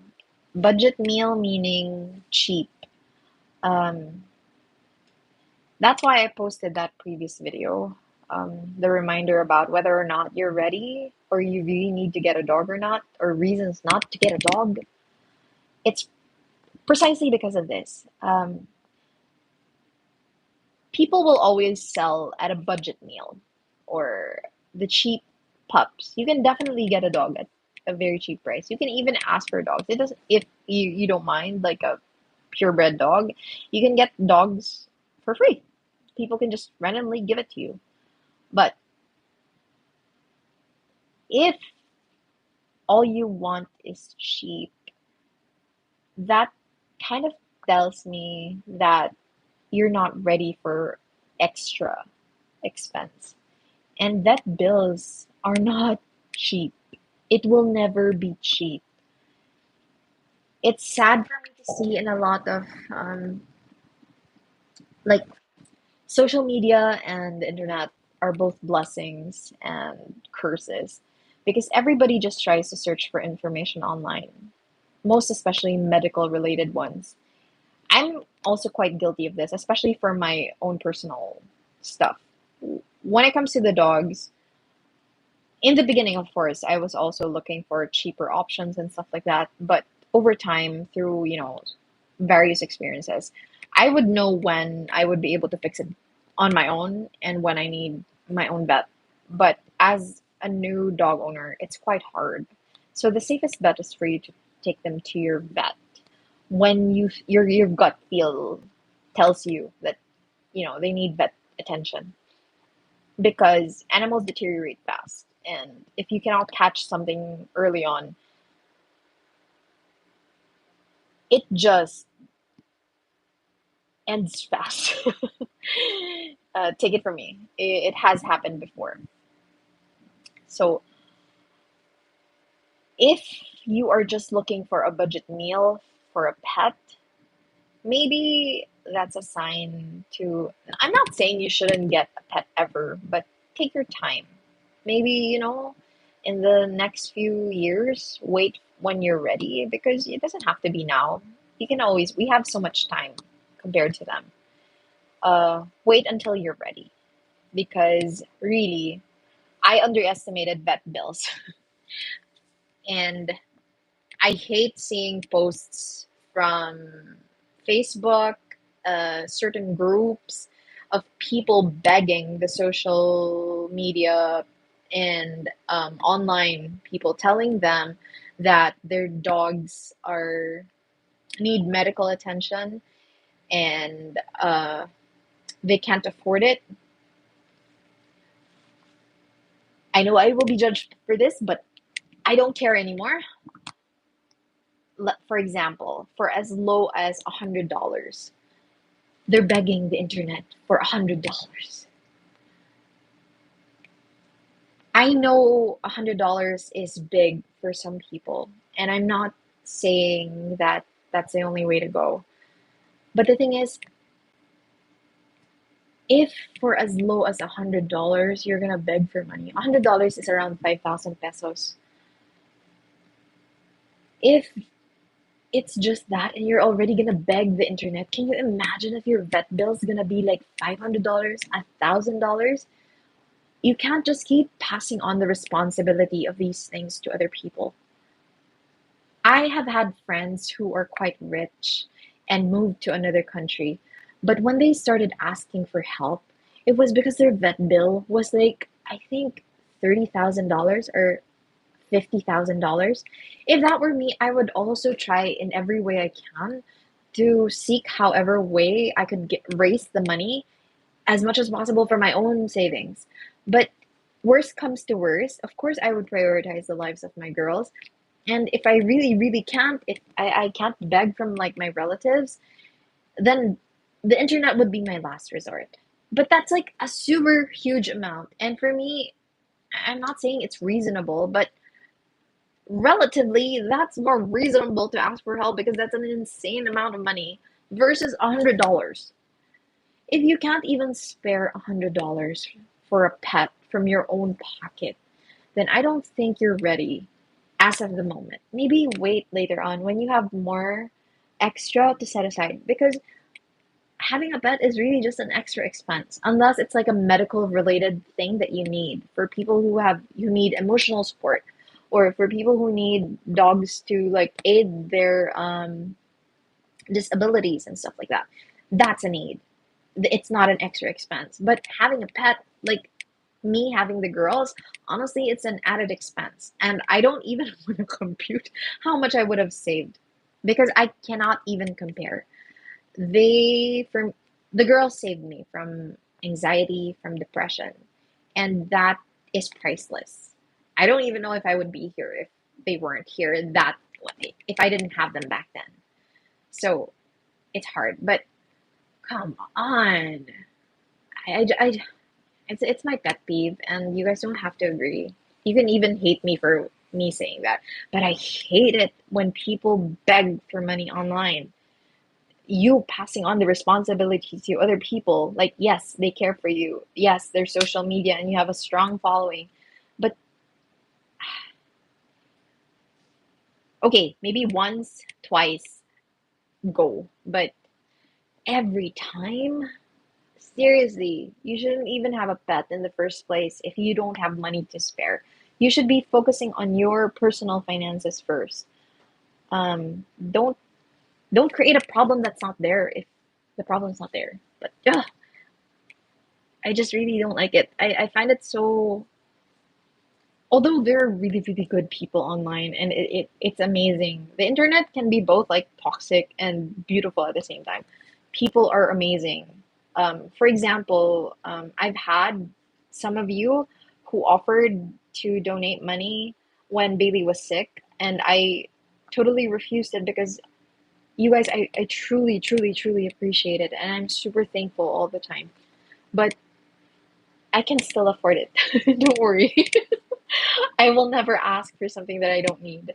Um, there have been people who also have been donating and stuff, and thank you. I truly appreciate that. Every single cent goes to them, and a portion of their savings from all the things that I do here in YouTube. Actually, I have a chosen shelter every year. I just don't announce it online because I don't believe in charity that is like public. That's just my weird idealism. But yeah, I usually donate a part of their money to to a shelter every year during Christmas. Um, I don't donate to the big ones because, quite frankly, I think they have enough funding from so many people and they have so many followings and stuff. I support the small one, the really good small ones who need more help. Yeah, let's move on from that. I'm sorry for that negativity and that was a super rant. Daydream Marie B. My fam is very okay. Maarte in Filipino, it means oh my gosh, how do I translate that word? Uh, Picky, nitpicky when it comes to smells and hate the doggy smell. So I want to bathe him as much as possible.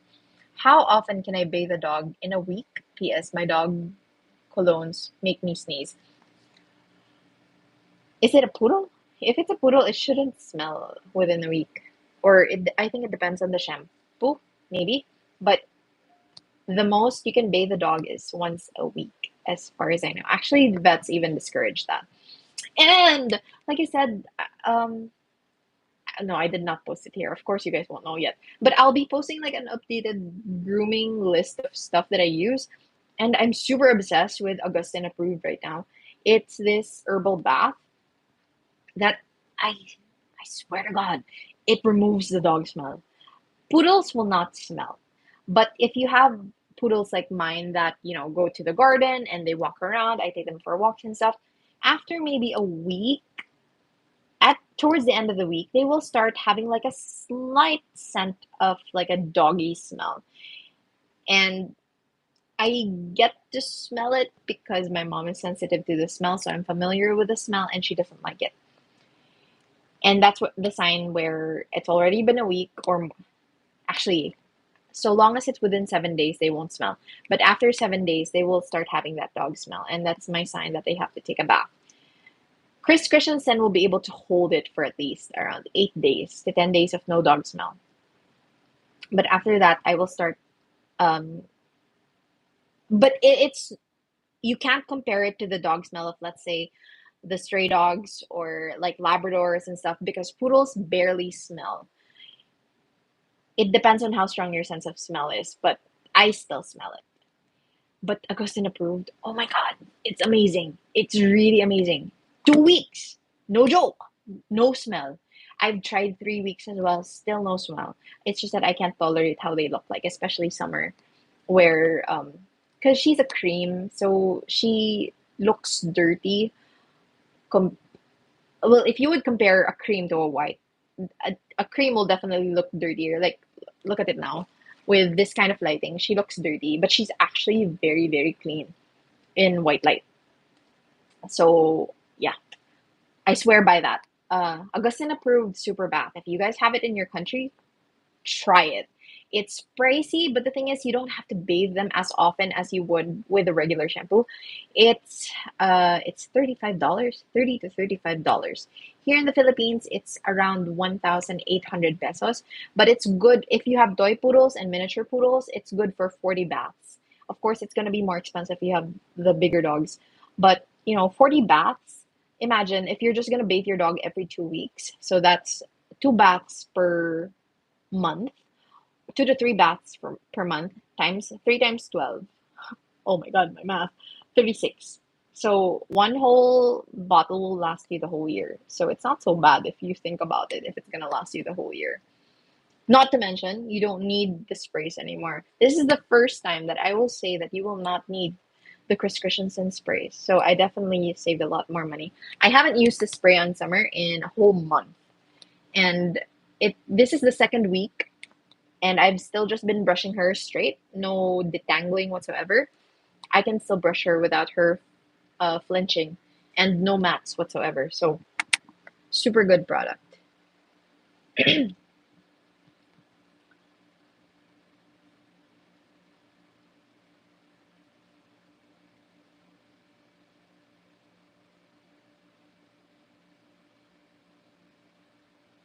Okay, let's go here. This is very interesting.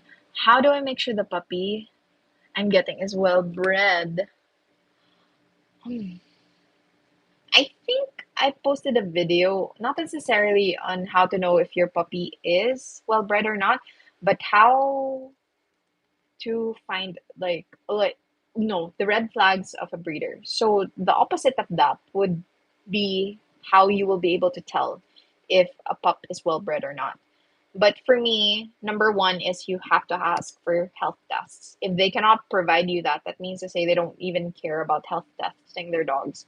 How can they assure you that there are no genetic illnesses whatsoever that can be passed down? Usually they test for hip dysplasia, heart disease, and what was the other one? Uh, I think it's kidney, liver and kidney. Those are the ones that are, and the one for the eyes. But the most common one, just prioritize the heart and the jointed hip thing, because those are the most common problems in the breed. And then yeah, it's mostly the health tests. And usually a really good breeder that really cares for their litter will do a thorough interview, like a crazy one. They will not just sell to everyone, and there would be like a strict contract. If, let's say, for example, for show dogs, if you're gonna get a show dog, you have a contract on whether you're gonna be able to show your dog, and if they have faults, then you fall back into this other contract where they will return a certain amount of the money or something like that. So you can start with something like that. But I really can't tell you like upfront how to be able to tell, because it's it's there's no it's not black and white. So that's why I haven't been making a video on that at all, because not only is it a sensitive topic, it's also hard to give like a black and white, because there's a gray area, definitely. So I'm sorry.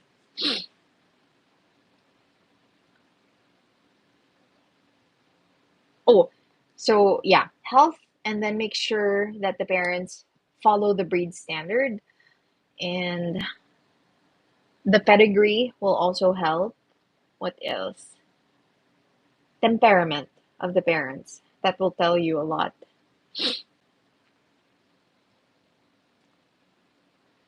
I just wanted to share that I'm glad that I didn't buy a poodle from Puppy Mills. Tofi, my poodle, was a gift to me, and I really want to be a good mom to him. Good for you. I'm sure you guys all want to be good pet parents. And truly, I appreciate people who, make the effort to do it, because, it's a life. I mean, not everyone will agree. My family thinks I'm obsessive and excessive. But before I used to care, now I don't. I've had enough of like people dictating to me how I should feel about certain things and how I should do things and stuff. Um, Now it's more of if I'm not hurting anybody, I'm not stepping on anybody or, doing something illegal whatsoever. Whatever.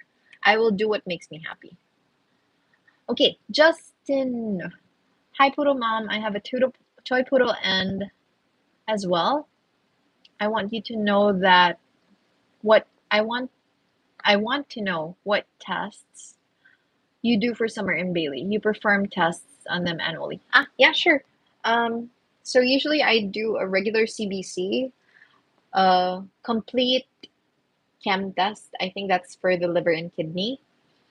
And then we do, now that they're 8 years old, we're gonna do a heart murmur test. I don't know what it's called.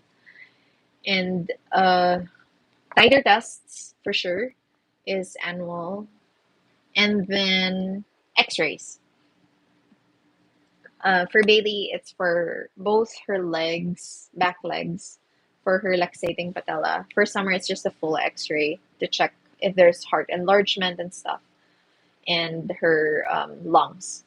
So that those are usually the tests. On average, I spend around 3,500 to 4,000 per dog per year.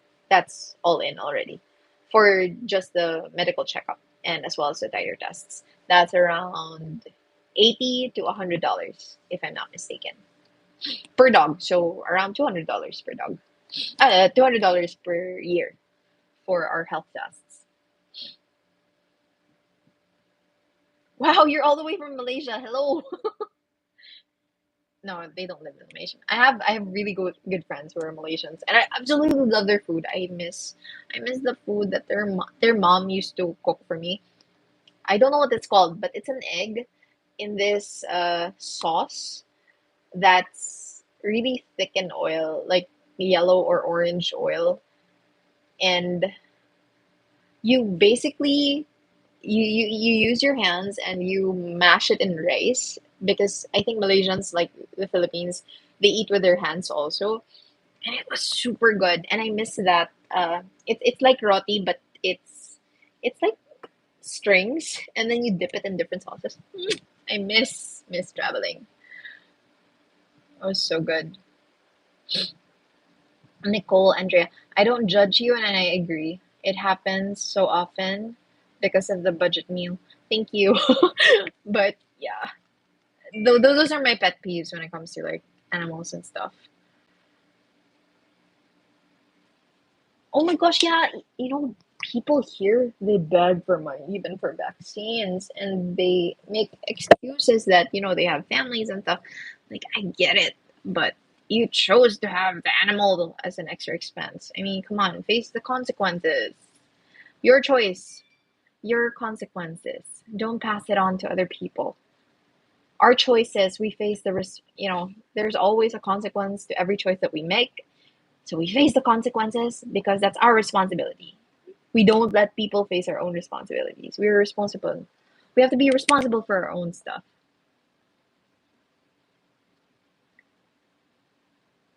Yeah, that's a thing. That's why I keep saying that I'm both happy and sad that poodles are getting popular. Some people are just in it for popularity. Like, everybody has a poodle, or like, I want a dog that looks like a bear, or a cat that looks like a bear. It's not. I guess I'm just weird and different. Okay, we have our last few questions. How much exercise do toy poodles need each day, and how much walking do they need? On average, 30 minutes to an hour, depending on the level of energy of your dog. It really depends on the personality of your dog. In my case, for Summer, she just needs 15 minutes, quite frankly. Once you do one round and maybe two more rounds, once she's done with her business, she's done. She will beg you, she will literally pull me towards the house every single time. Every single time we pass the street, she's pulling and sitting down because she wants to go home. But I force her to exercise a little bit. because she's getting old too. Can't believe she's 8 years old.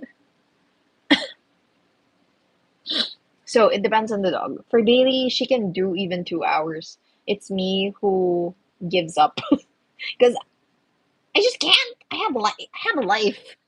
I'm being realistic. Okay. Um.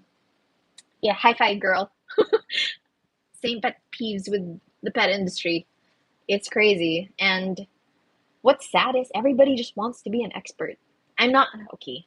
I may seem like I want or am claiming to be an expert, but quite frankly, I'm not. More often than not, I honestly think I'm pretentious.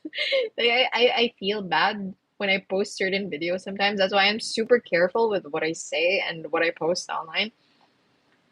It's because I judge people who act as if like they're super experts when they're actually not. And who knows, I might actually be doing the same thing. And I might be like a hypocrite.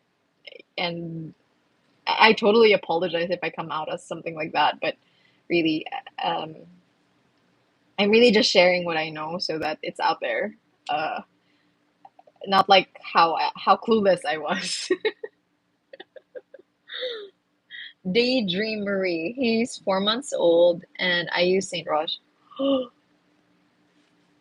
Okay, I think.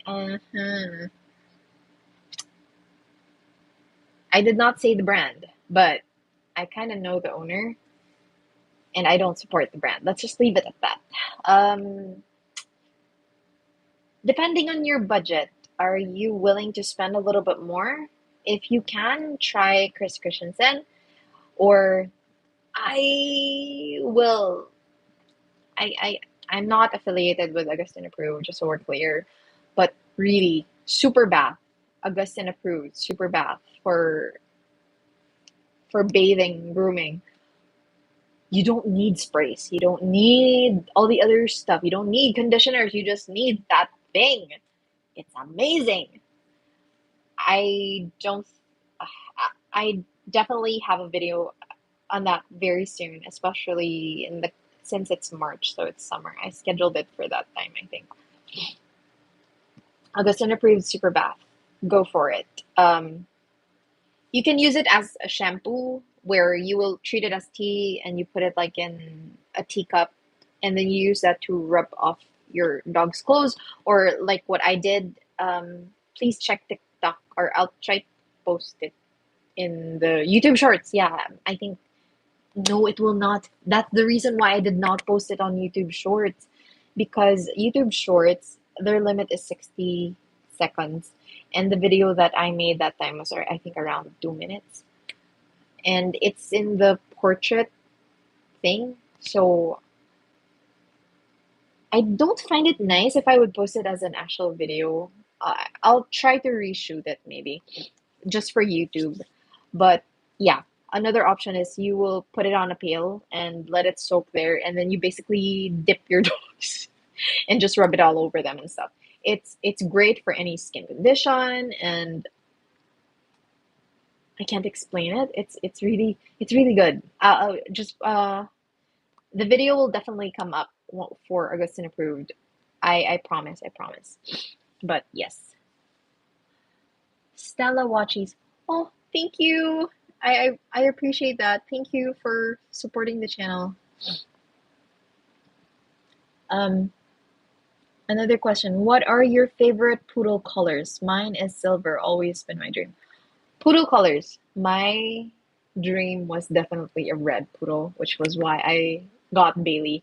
I wanted the red for the first one, but Summer was the only one that was available that's female, and she was an apricot. I wanted a golden retriever, so I got a gold poodle in the form of apricot, but I did not know that she would fade into this color. I now have a semi-white poodle. She's actually a cream. But for poodle colors, definitely my favorite is the red. Bailey used to be like a deep red, but like I said, they really fade as they get older. So my favorite is the red and then the silver. I wanted a silver, but then what I don't like about the silver is that they look old right away. So it makes me sad to think that way. So, but actually now my favorite is the white. If ever I get a third poodle, it's definitely gonna be a white. Uh, yeah. And this was I forgot to share this in the poodle color video. The safest colors, in my opinion, if you're gonna get a poodle, would be either black or white. Why? Because those two are the original colors of poodles. The other colors came after, especially the red. I think the red was one of the last colors that came about. It took a lot for them to develop the color, and the color was quite unstable back in 2014. I did not know that. Hence my situation with Bailey. So even the most reputable breeders had problems with the stability of the genes of the red poodles, and it's only now I know now they're very, very stable, the breeding line. Even my good friends are saying so. But yeah, the original colors, that's why Smash Poodle, the only colors that they breed are white and black. All their toy poodles are white and black. Those are the original colors of poodles, be it toy, miniature, or standard. Everything derived from black and white. So, in terms of health, you have lesser chances of getting an unhealthy pup from black and white pups. Although it's no guarantee, okay? I'm just saying, but based on history, that's how it is. Collar or harness? Definitely collared. Um, sorry, no. Slip leash. I don't put collars on them because I want thick fur. When they have collars, they tend to mat around this area and here where the collar is. So I stop putting collars on them unless um, we go out and for their IDs and stuff. More often than not, I just stick with the slip leash because when they're here all around the house, they just wear their they don't wear anything. Less chances of matting because fixing the mat here is hardest compared to like other areas of their body because it's super painful and they cry a lot, so I feel bad. Ako si Stella. Hello, Stella. I mean, I have a dog. She's not a poodle, but she's another type. Oh, no, no, no, no, no, no. I have nothing against other breeds, just so we're clear. I'm just passionate about poodles. But whatever care I do for the poodles, it's relatively the same for any dog that I will ever have. So I think it's the same. um, I think it's maybe the name of the channel. And the thing is, the reason why I call the channel the Poodle Mom is because I have poodles. I could have said the dog mom, maybe. But yeah, I just, I don't know. It resonated more. Maybe I can change the name in the future. We'll see. But yeah, hello, Stella. You know, my student's friend, because I'm a teacher, um, my student's friend's dog is named Stella, and I also have a student whose name is Stella.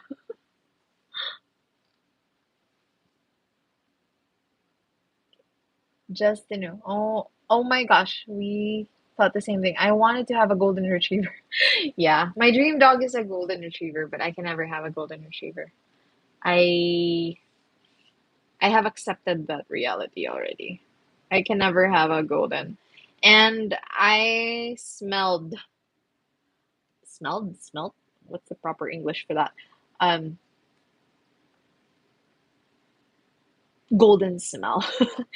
And after having poodles, quite frankly, I don't, I can't imagine having a dog that sheds like crazy. Remember, I am babysitting a cat, so for the first week, I was honestly regretting my decision of saying yes to my friend because I was overwhelmed with the shedding. I'm like, holy moly, here we go again. But it's not so bad. I think I overreacted and I was just overwhelmed with, something super new. And it's a new species in the first place. It's totally different from a dog, but also similar to a dog. But I was overwhelmed with the shedding because my poodles, when you carry poodles, their fur will not stick to your clothes. unless, they were shaved and there were leftover fur that were flying around and stuff. And I do not miss the sticking of the fur. Although it's not that much. I think it was because nobody ever brushed her in the boarding place where she was at. So there were a lot of dead fur. But once I removed that, because I've been brushing her every day, she doesn't shed all that much. I mean, I would still get like bits and pieces of fur, but maybe you can count them with your fingers. So it's doable. And I'm actually quite enjoying her. I'm in love with the cat. But one thing I realized, I am definitely a dog person. I mean, I like cats too, but I'm a dog person.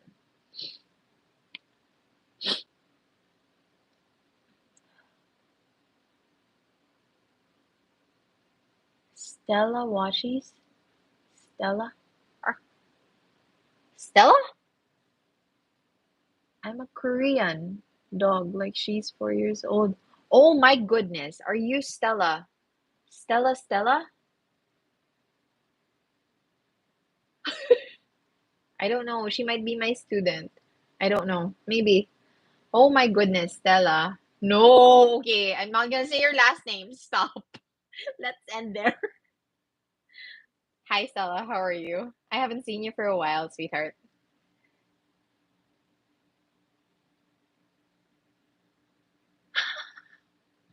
You have a YouTube account? Does your mom know you're here?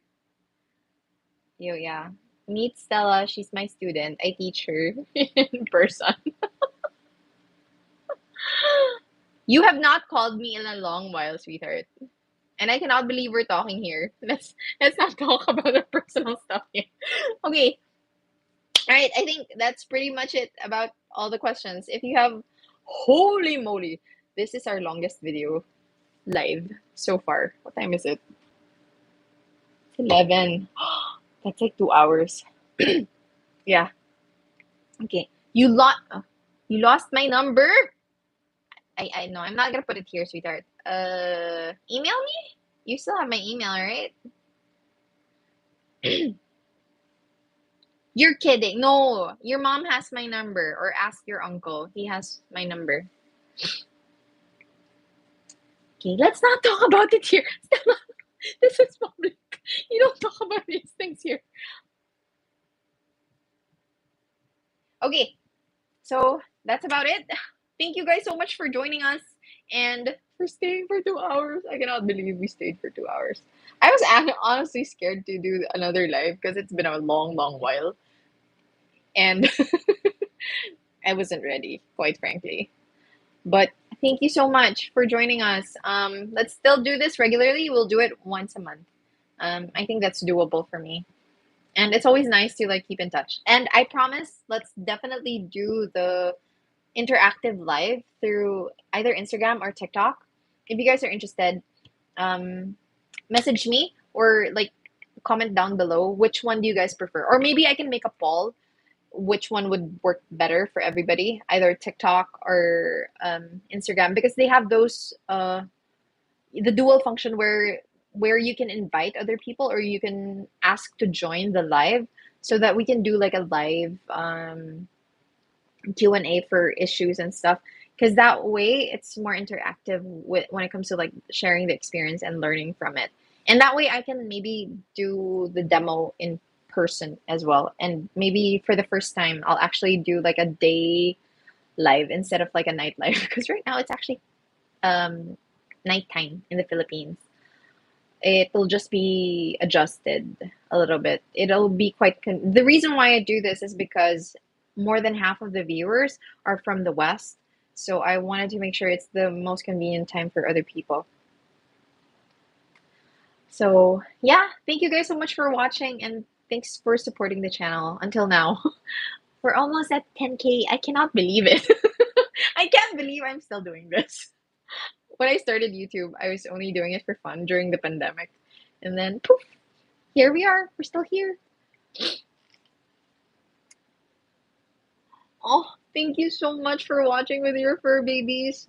If only YouTube has that function where, we can do like I can see you guys as well. That would be nice. That would be really, really nice. I did also try doing, like, remember I posted that, um, what do you call that? Where I invited you guys to answer this survey thing, where I would offer like a face-to-face call thing. I emailed those people who signed up, and quite there were a lot. I think at least 70 people signed up, and I emailed most of them, but none of them replied. I don't know if I sent it to the wrong email, but that's impossible. There's only I don't know. No, there were several replies, but when I replied back for the schedule, they didn't reply back anymore. So maybe it was because also it's Christmas. Maybe I can redo that, and that would be fun. Because quite frankly, I'm running out of ideas for content, and that would be a nice content to share. Because it's a lot easier to learn from other people's experiences. I love hearing other people's stories more than reading from a book, or like I don't know, reading from the internet and stuff. Which is why I think video format is really one of the most popular. No, no one, not one of the most popular, the most popular format as of the moment. People haven't been a big fan of reading and stuff. It's nice to hear stories from other people directly. You get to know them, and you hear their perspective, and you may agree or disagree, but nonetheless, you form new insights and learn from their own experiences. Like, there's no end to learning. I thoroughly enjoy it. So yeah, let's try that. Let's try that. Okay, I won't keep you guys any further. Thank you for joining us. And I'm sorry I couldn't bring CC here. It's not my room, so I really can't. And there are a lot of cords here. This room is not cat proof. Okay, so that's it. We'll see you guys next time. Bye. How do I end this? Uh-huh. Nope. Holy moly. How do I end this? Ah, there. Okay. Bye. Good night. And good morning to the West.